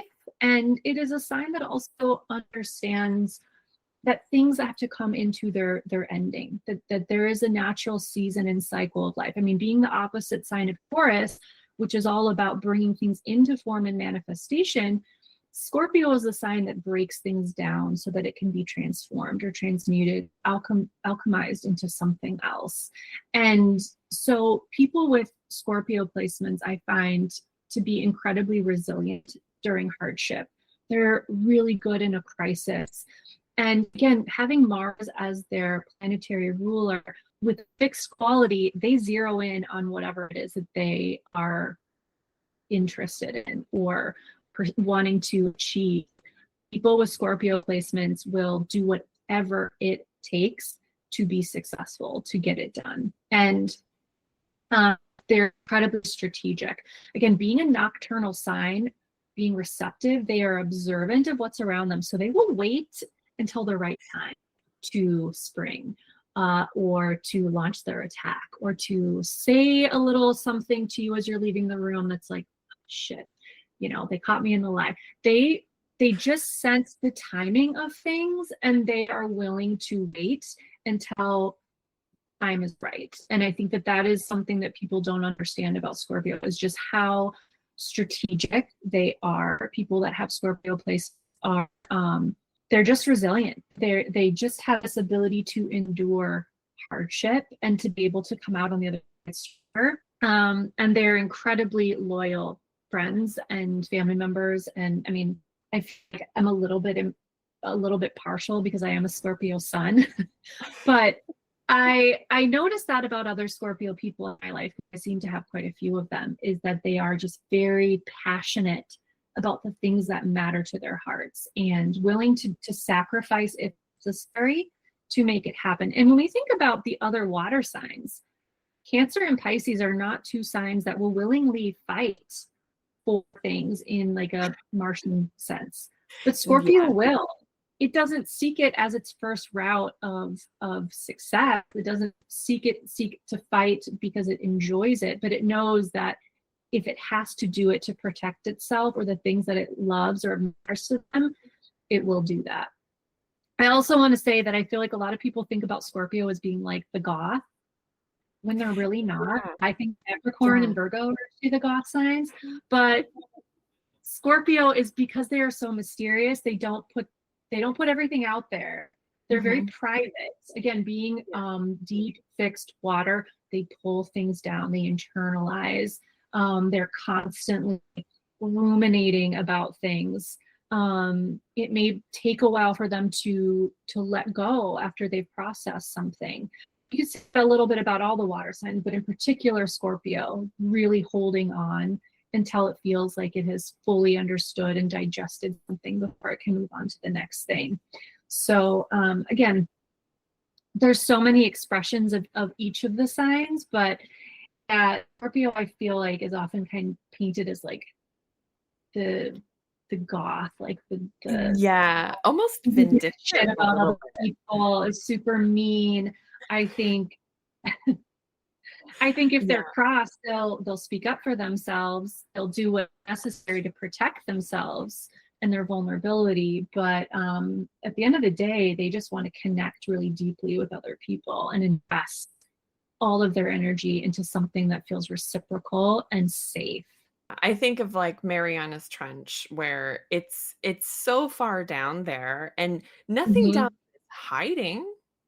It's just down there, but you have to be willing to go to the depths to see it. So it's Yeah. like Scorpio does have all of these things below the surface, but you have to be willing to go into the water. Like you have to be Mm-hmm. willing to get wet. You have to be willing to be in that pressured environment of like that might be uncomfortable because Scorpio is like, I live here, bitch. Like if Yeah. you want to talk about deep topics, like going past the surface level conversation, I'm all here for it. But you have to be Mm-hmm. comfortable being in that space with me. And like Yeah. not everybody is comfortable with that. Like there is that discomfort of going down that far. And Scorpio's just like, I'm used to this. This is my everyday, you know? Scorpio to me reminds me more of Edgar Allan Poe. He wasn't trying to be a goth person. He just felt very, very deeply and Mm-hmm. expressed it through expressions that people could see as gothic and dark and like moody when in reality he was just expressing himself. All right. So this is the sign that I'm a little bit biased towards because this is my rising sign. Um we Yes. we have Sagittarius. Mm-hmm. Um I have known so many Sagittarius suns. It's stupid. So the common pop astrology, we have cheerful, freedom loving, independent, intellectual, irresponsible, loving, non committal, optimistic, reckless, restless, rude, and unemotional. The graphic over here, I have expansive, visionary, and optimistic. I I see people all the time saying that like Sagittarius never wants to commit. They can never commit to anything. The way that I like to think of Sagittarius is as a wild horse. Mm-hmm. It wants the freedom to be able to go where it wants to. And it doesn't mean that it won't stay in one place. It doesn't mean that they can't commit, but they have to know that they have the freedom within that commitment to be themselves and express themselves in a way that is honored and celebrated, because if they're not, then they're not going to commit. They want to be able to know that their autonomy is going to be honored within that commitment. A wild horse cannot, it can be broken, but it can also be celebrated for that wildness and allowed to roam while also interacting with people. I don't know. Maybe I see maybe it's the 90s kid in me that sees Sagittarius as like spirit movie, like the spirit horse. Yes, Yeah. I love it. I think the horse is a wild horse is a good visual for Sagittarius, because Sagittarian energy is known for its movement and its vivaciousness and its expansiveness. It's a mutable sign and it's not afraid to take up space. And um, I think, you know, its ruler being Jupiter, there's a lot of idealism as well comes with Sag placements. We're talking about big ideas, big perceptions, larger vantage points, right? Seeing things from the top of the mountain and what's sprawling underneath, not getting caught up in the minutia, needing to stretch your arms or your wings out. On one hand, people with Sag placements are so funny. Like their timing of things, there's kind of like this like clown quality to them where people just kind of like meet them at a party and like they're having a good time and they're fun loving and they're in the moment, you know, living life like in the moment. And so people take them seriously until they're like sitting down with them on the couch having a beer and all of a sudden they're talking about like this like deep philosophical shit and you're like, what the, we were just doing shots in the kitchen, like now we're talking about existential crisis, like what? So there's a lot of complexity, I think, to Sagittarius that people don't recognize or realize. And the mutability here is also coming from, you know, when you think about Scorpio being so fixed and so dedicated, Sagittarius being the next sign is reminding us that for life to continue on in a new form means that it has to move and it has to adapt and it has to be able to regenerate itself, right?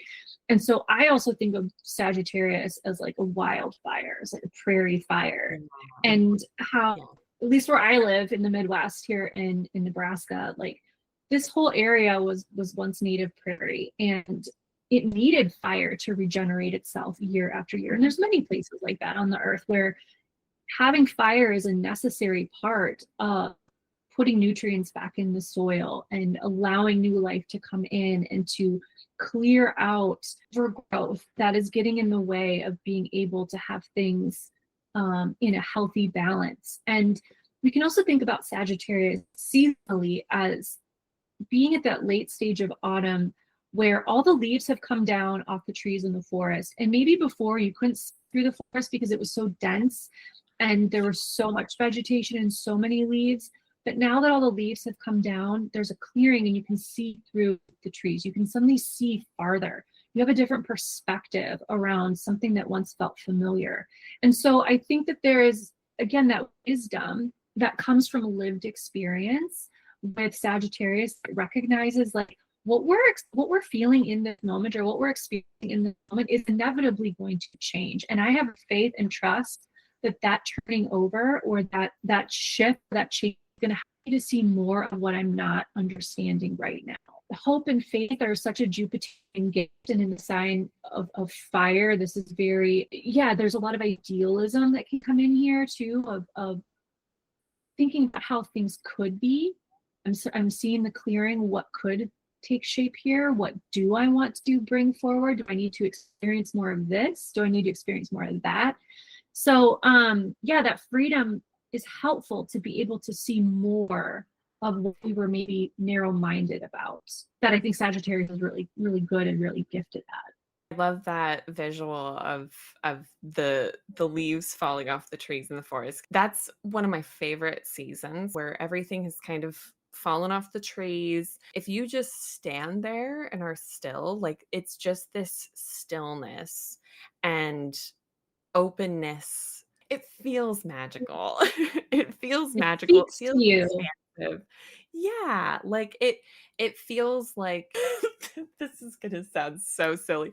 It feels like potential. Yes, I can see that. It's very much of that, like, okay, yeah, now I have a better view of like where I can do things. But I needed to see past all of the little stuff going on. The two signs that, to be honest, I feel like are probably some of the most misunderstood, and I think it's because of Saturn. Because I feel like Mm, Saturn is a very misunderstood planet in mhm. general, is Capricorn and Aquarius. We're gonna start with Capricorn because we're going in order. We Yes. have some organization to this. Yes. Um, Virgo we have placements are Joyce. yeah, yeah, must have order.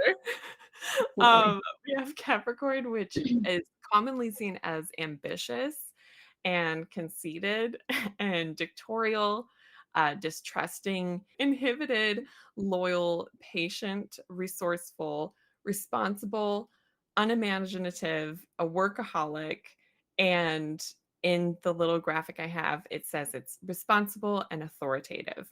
So, Capricorn is a sign that, being ruled by Saturn, similar to Aquarius, it has this very cutting quality to it, like a cutting energy to it, where it just feels very unyielding and Mhm.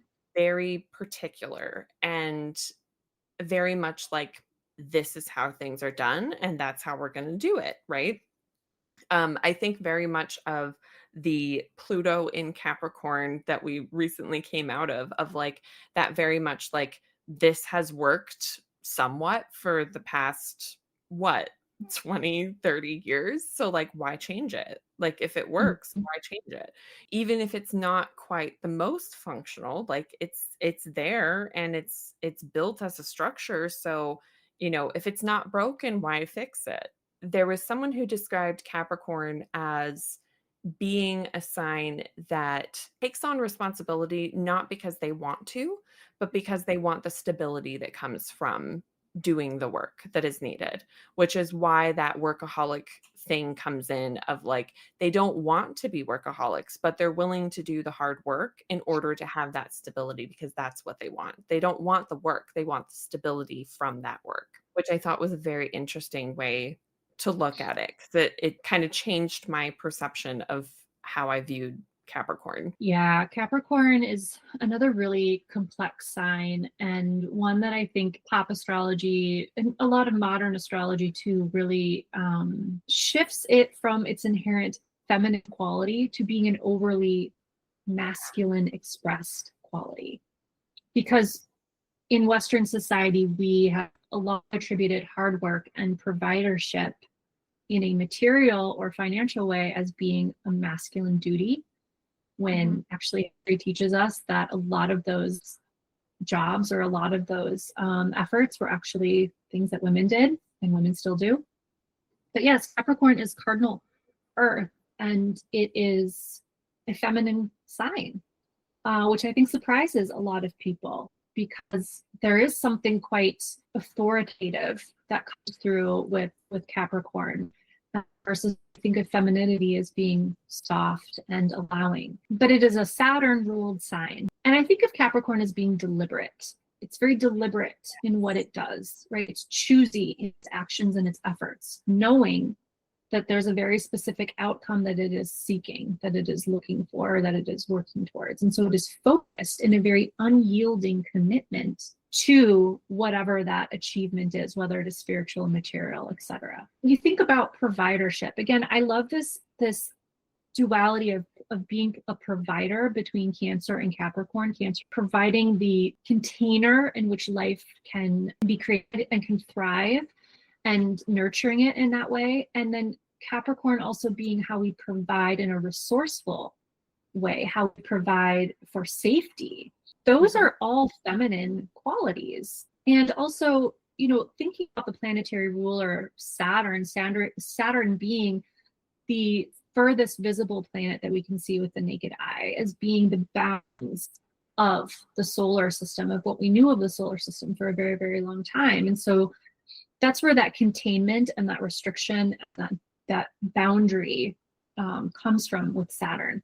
But also Saturn being the, Saturn's, one of Saturn's symbols, the scythe, as being the death bringer. And Saturn also understanding that there is a cycle of things that will end, right? That life ends. Saturn for a long time was known as the planet of death.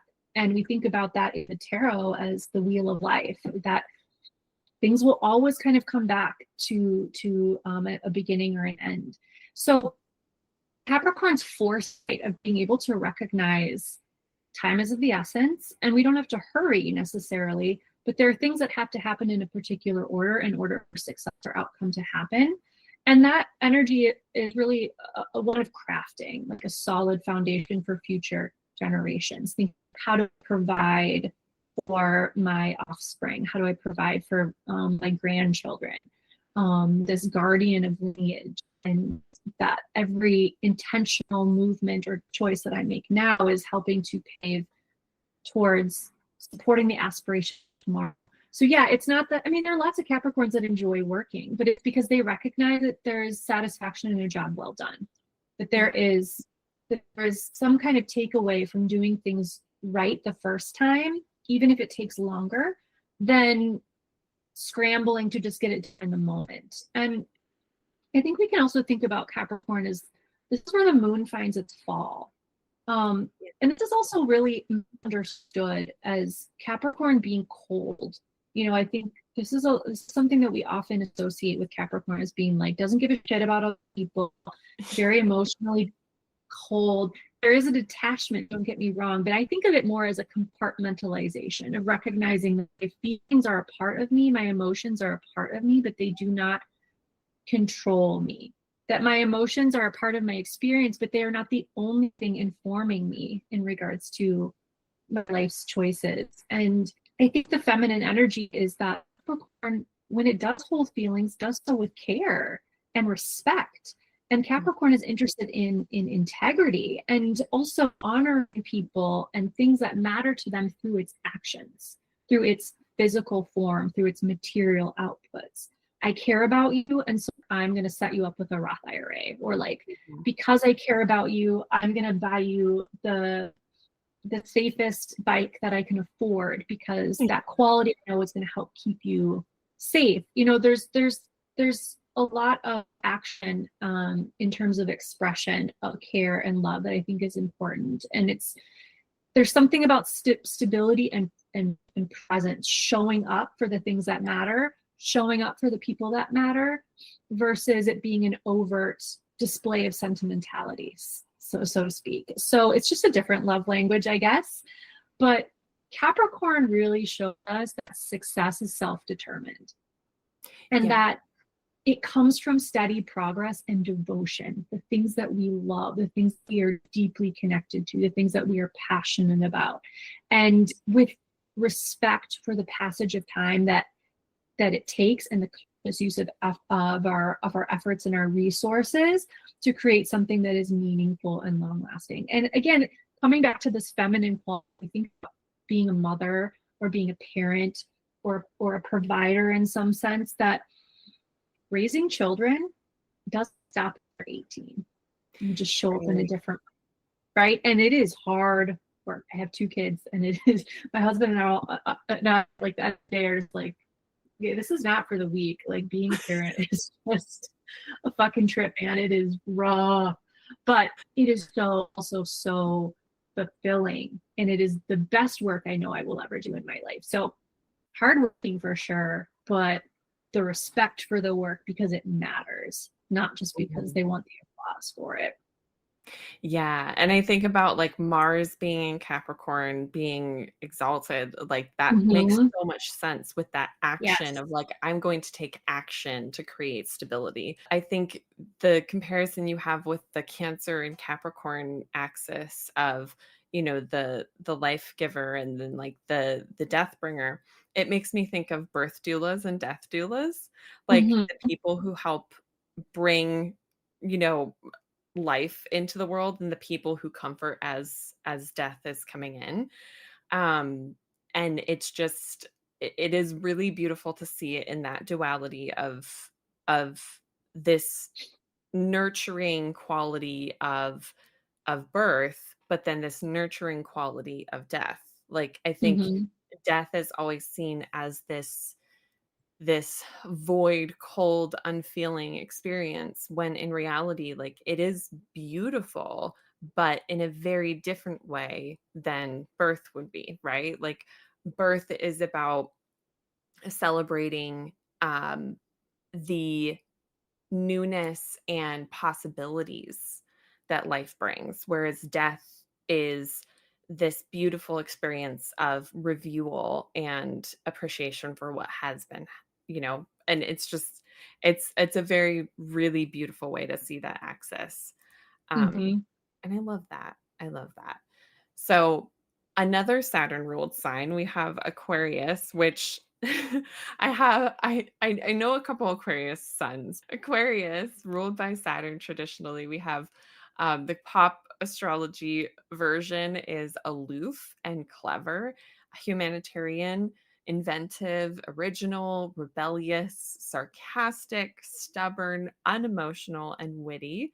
And on the little graphic, we have conscious and humanitarian, which I think the humanitarian part confuses a lot of people because so many people see Aquarius as very detached emotionally. And I think we see it similarly with Capricorn of that Saturnian energy coming through that Saturnian influence, where I think there's just that inherent feeling of being detached from the emotions of something. But Aquarius gives very similar vibes to Capricorn to me of I'm going to do the practical things because this is what needs to get done in order for things to function, and like I don't mind doing it. Like they remind me of the document keepers in the zodiac of like I don't mind being the person who, keeps track of all the timelines of things because like y'all don't want to do it, so I'll do it.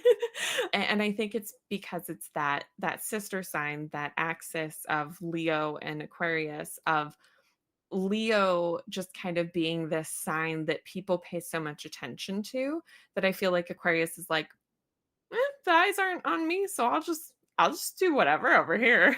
It's just such an interesting sign, and the conversations that I have with the Aquarius sun, who also happens to be an Aquarius Mercury in my life, being a Pisces sun and Mercury, the conversations somehow always come back to conspiracies, which I don't know. I just kind of see Aquarius and Pisces as like these the weird little ETs of the zodiac because of that. And I think it's kind of shaped my perception of it, but it always makes me laugh because every time I have a conversation with an Aquarius, like heavy Aquarius placements, I'm just like, how is this always coming back around to like conspiracies and like, that kind of stuff of like, what could be happening? Like, let's talk about Mhm. it. And then it just nosedives into like, you know what? The birds work for the bourgeoisie. Like, Yeah. what I mean? What am I saying? But yeah, I was on board with that. You made sense. Yeah, Aquarius is a very misunderstood sign. And I and I never. think honestly like top 3 for me, like misunderstood signs for Yeah. sure. I think this idea around being the humanitarian elicits feelings of like peace and harmony and why can't Yeah. we all get along? Yeah. When again we're talking about an air sign, so we're talking about ideas, we're talking about the social realm, we're talking about vision, and I 100% stand Saturn being the ruler of Aquarius because we think about Saturn being the ruler of Capricorn as well. Capricorn is the societal consensus. It is what is inside the bounds of what we know, right? So Mhm. Capricorn, I think about Saturn, it's like Saturn all the way to the sun. It's everything that we can see, It is rational, it is logical, it makes sense. I can map it out. And Aquarius, also being the Saturn sign, is everything that exists beyond, on the side of the boundary of societal consensus. Mhm. And so when we think about it like that, it's not that Aquarius seeks to push the boundary. It simply exists on the other side of what Yeah. most people have deduced to be normal or agreed upon or whatever. It sees things from a different point of view. And, you know, whereas like the planet Uranus is seeking to break things down, deconstruct, to be rebellious, Saturn is not. And in fact, being fixed air, I'm willing to argue that Aquarius is probably the most stubborn sign. If you have met an Aquarius, the things that they believe wholeheartedly, good luck trying to change their mind. We're talking about perceptions, ideas that are deeply rooted in a particular ethical belief system, or their adherence to a particular ideology or a movement or whatever it is. And so Aquarius is often connected to zealotry and rigid mindsets and political groupthink, because there is still a desire to bring things into some sort of form. So Capricorn is building the structure.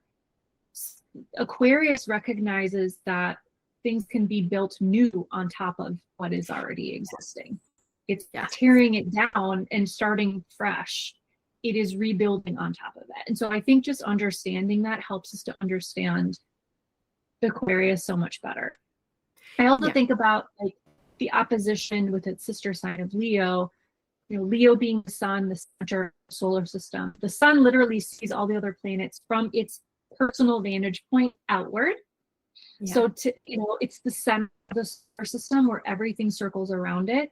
Whereas Aquarius sees the solar system from the outside in. So what it sees is still in some form of what everyone else is seeing. It's just like it's turned on its head. It's upside down. It's a different perspective. But Aquarius is like, well, from where I'm sitting, the order of the planets are backwards from what you're telling me. You guys are crazy. So there's truth, right? There's truth. It's just that it's a completely different way of looking at it. And I think that's what feels really challenging to people with Aquarian energy. But, you know, it's interesting to think about it like in our context of like right now being like in this age of air, right? And how we understand information, how we share information, and you know, what brings us together or what separates us. And, you know, Aquarius uses order, intelligence, and assessment to bring knowledge together that helps to stabilize the structures of the social realm.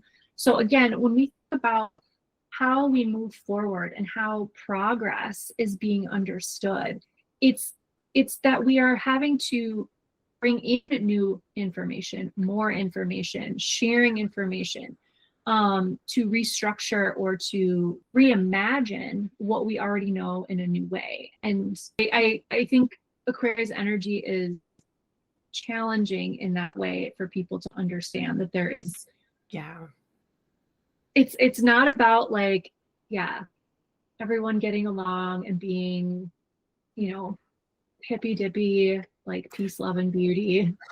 There's definitely challenge there, and there's also a lot of rigidity to the mindset that has to be overcome. And I'm just saying that not necessarily for Aquarian people, but just in the reflection of like how Aquarian energy is showing up, say, with Pluto right now. No, I completely agree. As someone who started their spiritual practice from a new age space to the more like traditional folk magic stuff, but like there was always that talk of like the age of Aquarius and how it was going to be this breakthrough and like it was going to be beyond the status quo and like all this stuff. And the more I understood about astrology, the more I was just like, what? What? That doesn't make sense. But something that I was talking to someone about yesterday was like, the with everything that's going on politically now that Pluto has really moved into Aquarius, we're seeing this like breakdown from the inside, right? Of like all Mhm. of this stuff that was previously built up is kind of breaking down, and Aquarius energy is coming in and saying, we're not trying to build outside of the system because we're not ready for that. But there's already this structure here that we can reuse, but in a Mhm. beneficial way. Whereas, like, Pluto moving into Pisces, different story, right? Like, that's where I can see that expanding beyond the structure that's already there, what's already established, right? But, like, Aquarius is very much like, let's just work with the structure that's already here. Like, let's not Mhm. tear down the old house. Let's just renovate it, fix up Mhm. the foundation, fix up the structure within, get rid of the walls that aren't necessary, and then rebuild it to where it's more functional for what we need it to be doing. Yeah. Um, and and I think that's where a lot of that confusion comes in of like, yeah, we're in the age of Aquarius, quote unquote, and now everything is going to change and be amazing and so different than how it was before, which like I think it will be different, but within what's already here, Yeah, which I I think think can be confusing. Aquarius are incredibly creative. Like they're Yeah. very creative, Yes. very inventing, and their their ability to look at something and to find a new way to use it. And Yeah. um, part of that Aquarian energy is also to be challenging around how we perceive things, Yeah. and that can feel really confronting, and that can feel again very detached from Mm. some of the other signs that maybe have a more emotional connection to it, where Aquarius is more detached from the emotional informing. But it's not to say that it doesn't have emotions or things that Sure. that don't matter to it. It's similar to Capricorn in the sense that it's seeking a just world. It's Mhm. seeking a just experience. It's trying to make room for everybody.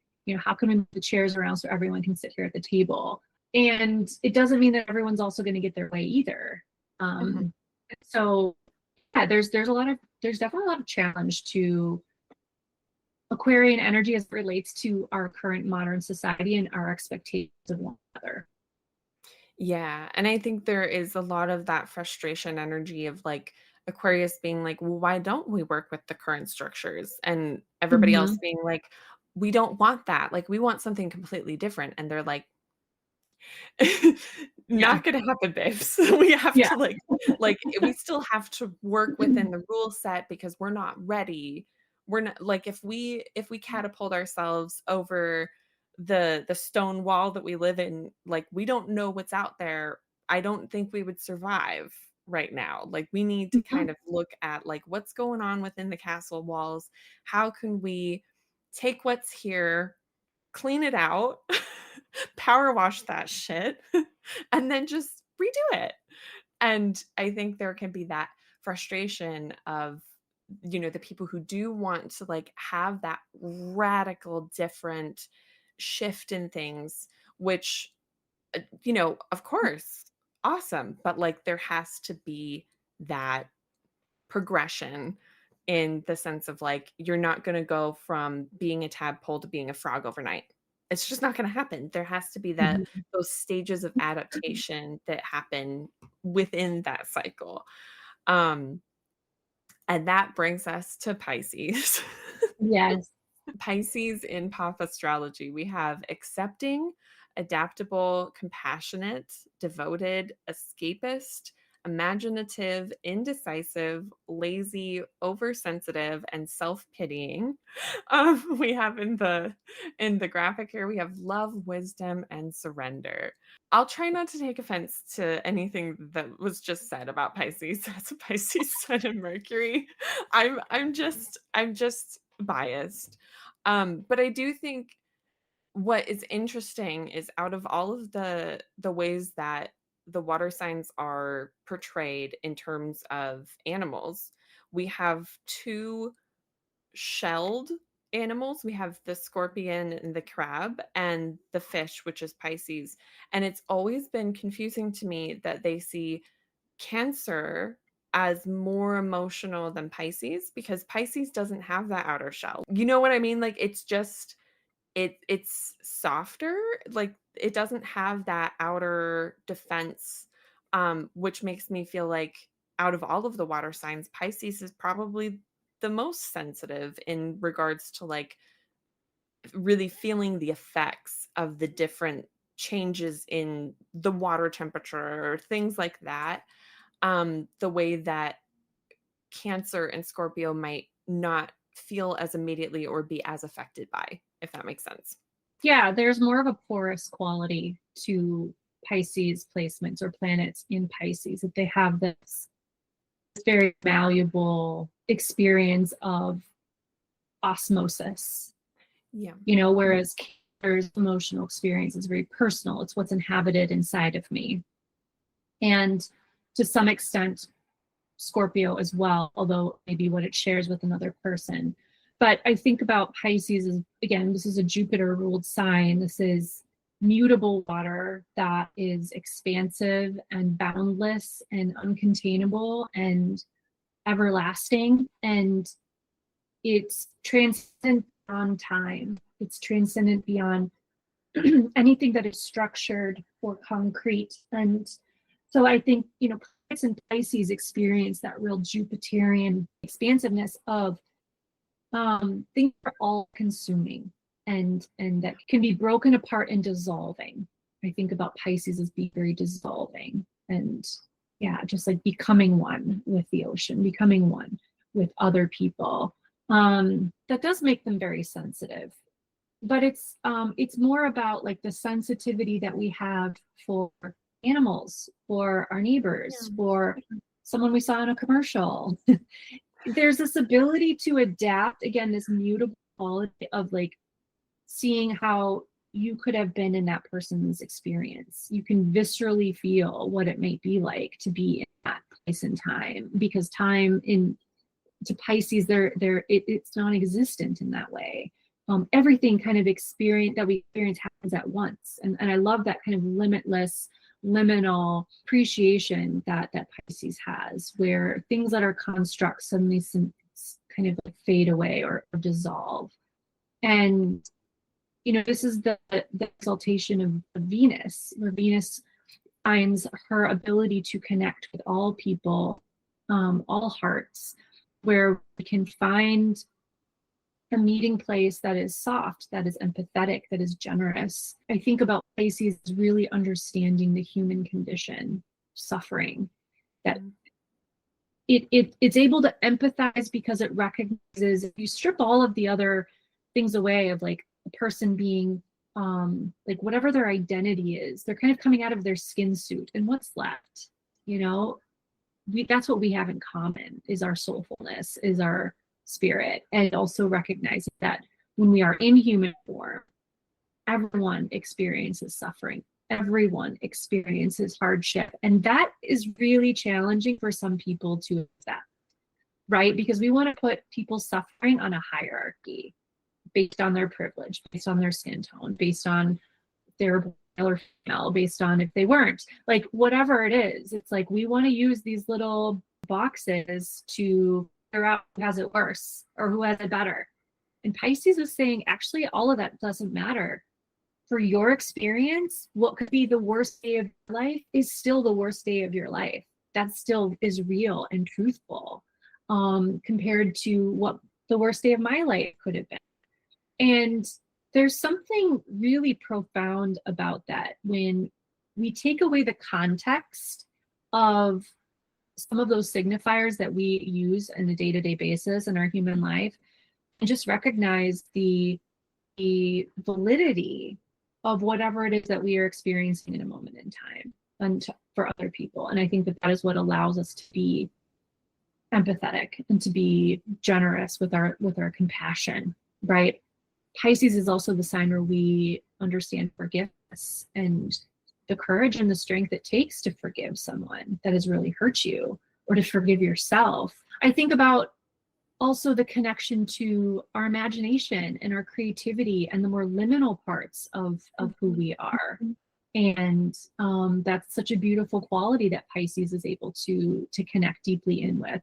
People that have Pisces placements are, they tend to be kind of romantic. Yeah, they can be very idealistic, see the world with rosy colored glasses. I have a Pisces moon, so like I'm here with you.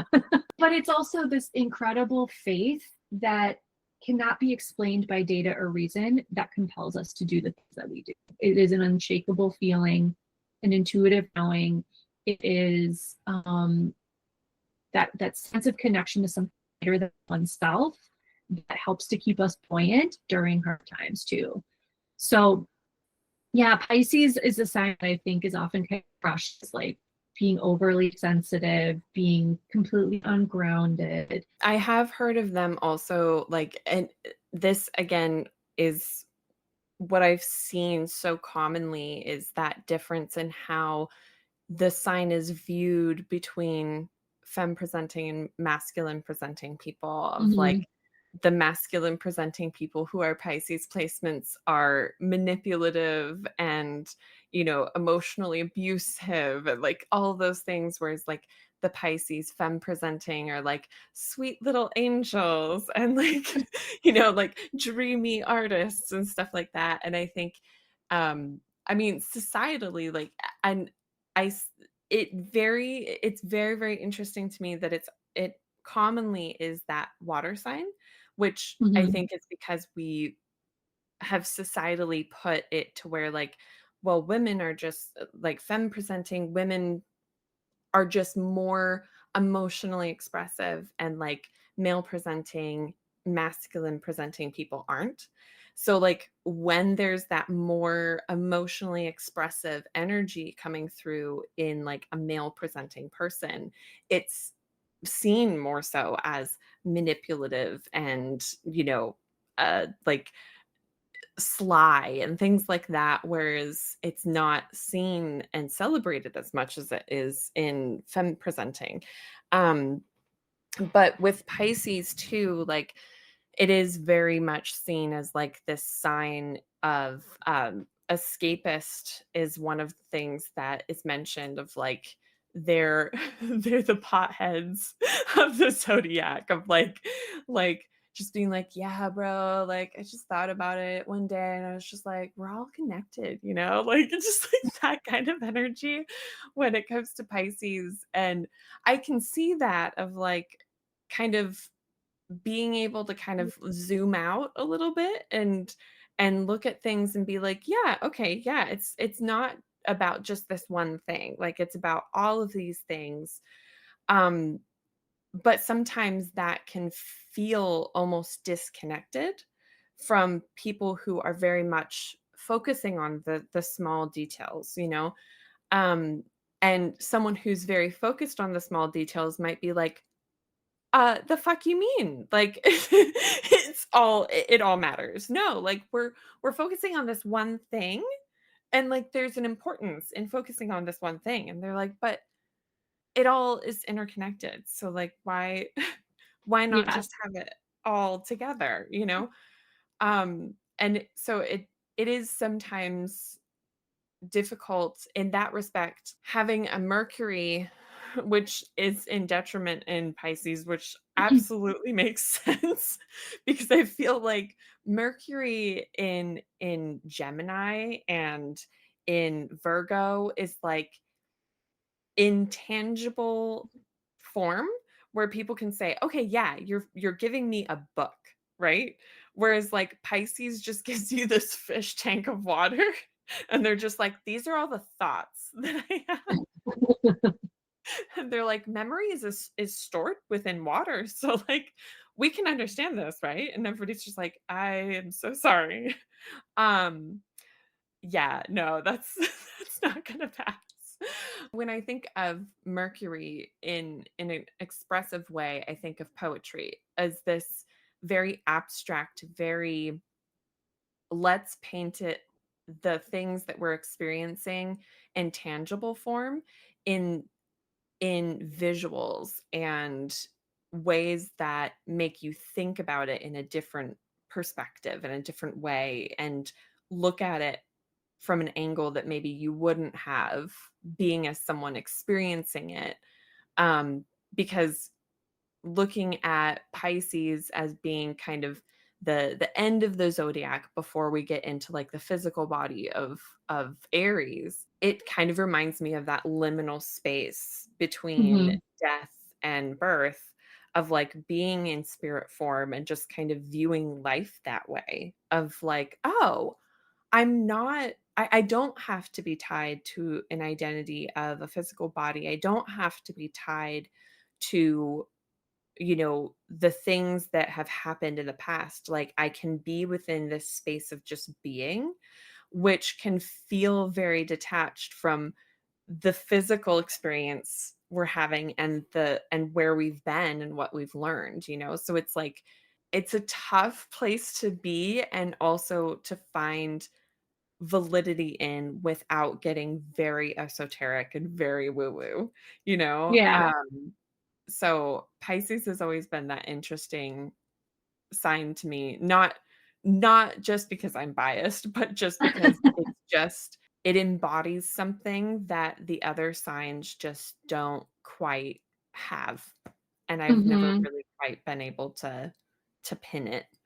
Um, Yeah. and that's always I mean, been when you very talk about, interesting to me. no, when you talk about, your example of like Mercury in Pisces, I think about Pisces as being like a very synesthetic experience.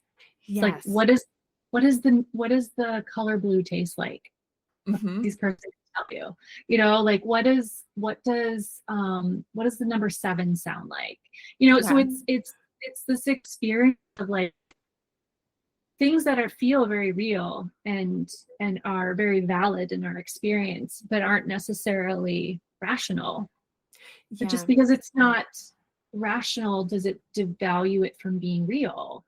And I think Mhm. what Pisces explores is like the experience of something, the essence of something, um the convergence of things that are material and immaterial. And you know, I think that the sensitivity for Pisces also comes from like when you think about how vast and how big the world is, and holding all of those feelings and holding all of that Yeah. pain and violence and suffering and happiness, that can be so consuming and heavy. It makes sense then that the Pisces person would say, I need to retreat, or I need Mhm. to like remove myself or find some other way to relieve like the crushing weight of things that are intangible, emotion that may not be mine. The profoundness of a dream just feels so intoxicating that people tell me that that could never be real or never could be true. The fantasy of something that I feel like I can viscerally experience, but no one is ever going to understand what that's like for me. It's Mhm. very alien. I mean, in some ways, Pisces is like so alien in being in that kind of yeah, you talk about like that incubation, like gestational kind of primordial experience of like having one foot in the physical world and having one foot in the spirit world at all times. It can be incredibly confusing around what is real and what is not, and like blurring the lines. And yet Pisces is so compelled by this, by hope, by something that is greater than itself, hope that fuels it to move forward and to continue on. And I think about Pisces as being that like river of life, or the two fishes that are flowing in opposite direct, swimming in opposite directions. Mhm. That symbol to me also says like so much of Pisces kind of disconnection from the material importance of kind of like, well, what does this all even matter? Why are we getting hung up on this little stuff? Which Yeah. sometimes is a very valid point. And then sometimes Yeah. it's like, because you got to fucking pay your bills, Pisces. That's why it Yeah. matters. You got Yeah. responsibilities. You need to, Yeah. so yeah, it is the constant kind of figuring out which world am I in, and that Right. can feel incredibly disorienting, I think, for the Pisces person. But also Pisces people are so creative. I mean, talk about amazing artists and songwriters and movement starters. I mean, those are Pisces people for sure. And really friends, because they can get along with all different kinds of people. I feel like Pisces people never have one set circular group of friends. Like they can hang out like the musicians, and they can hang out with like the jocks and the geeks, and like they can find their place anywhere, and people feel comfortable around them because they are able to see others so clearly and feel others so clearly too. Yeah. Yeah. It is one of those signs where I feel like I can't talk about them as much as I want to because it just feels like it feels egotistical in a way. Yeah.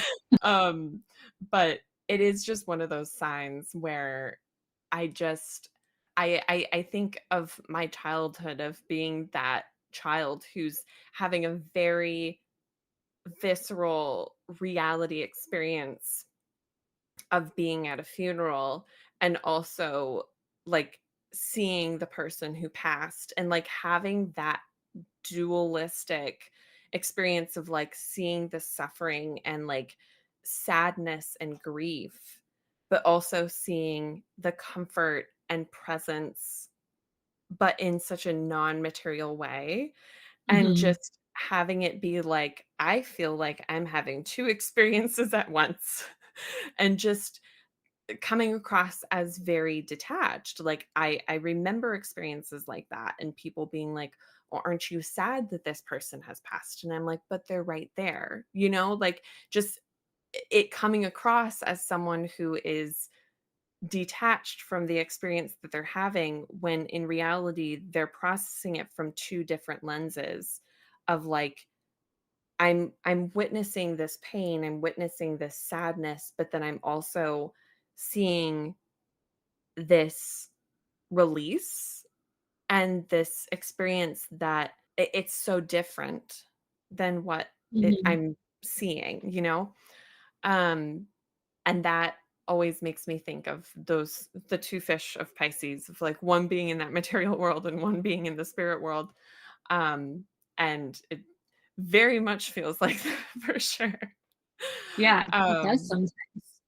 yeah. So Uh, I I know we could talk for hours about this, Yeah. but I appreciate you coming on and talking about these things, and um, just helping to bring such a beautiful perspective to the different signs. And I'm really excited to have this because I wanted to get more into astrology and things like that on the podcast, but I wanted to do it from a place where it made it feel very approachable. And I feel like the way that you explain things in terms of astrology themes and topics and things like that is so approachable and so understandable.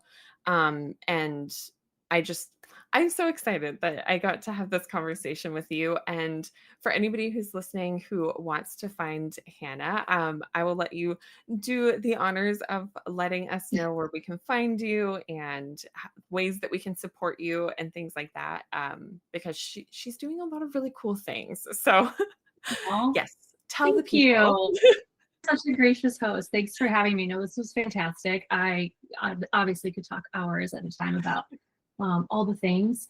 Um, so I am active on Instagram at Divine Sky Mystic, and my website is divinesskymystic.com. I am on Blue Sky on the same handle, not particularly active, but I am there.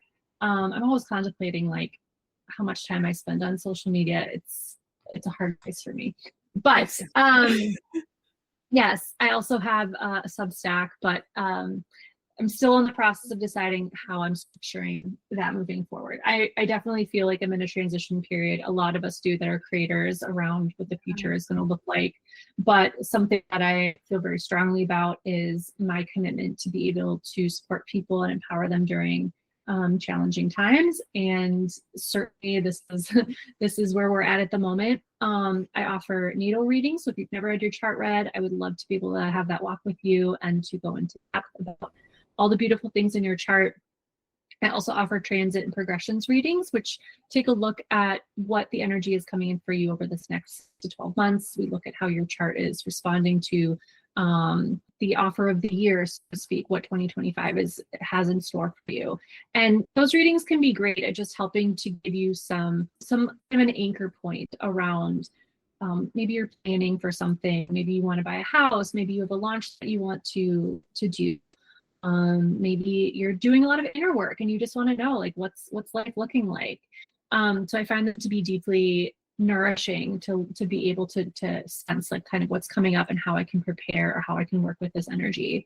And I also do synastry readings and family constellation readings. So if you're interested in seeing how like you and your partner work together, or maybe there are areas of your chart that are really challenging, you're like, oh, I'm having a really hard time understanding my partner or my spouse, you can look at your synastry. And then the family constellation readings look at you and your parents and your grandparents or other people in your family to help to identify perhaps generational threads that are being addressed in this lifetime to be able to be reconciled, but also to understand maybe gifts that have been brought down through your lineage as well. So those are deeply, deeply illuminating. I'm doing those. In terms of like what I'm offering right now, like I said, I'm kind of in this in between, but I will say that I am going to be offering a workshop in the spring around the 7th house. So going in depth around what the 7th house is in your chart, understanding what the energy represents. It is so much more than simply the other or relationships. And I feel really excited about exploring that. So all of that information will be available on Instagram and my website, which also has a link to my email list, which is the best way to kind of keep up to date with what I'm doing. So thank you for letting me run my little spiel here for a second. Of course. And I'll have all the links that she provides us down below in the comments or the description. And as always, I hope you all continue opening yourselves up to learning and seeing new perspectives and trying different things. And hopefully, this is helpful for you in some way or another. I hope you connect with Hannah because she's amazing. And I will see you all very, very soon. Bye.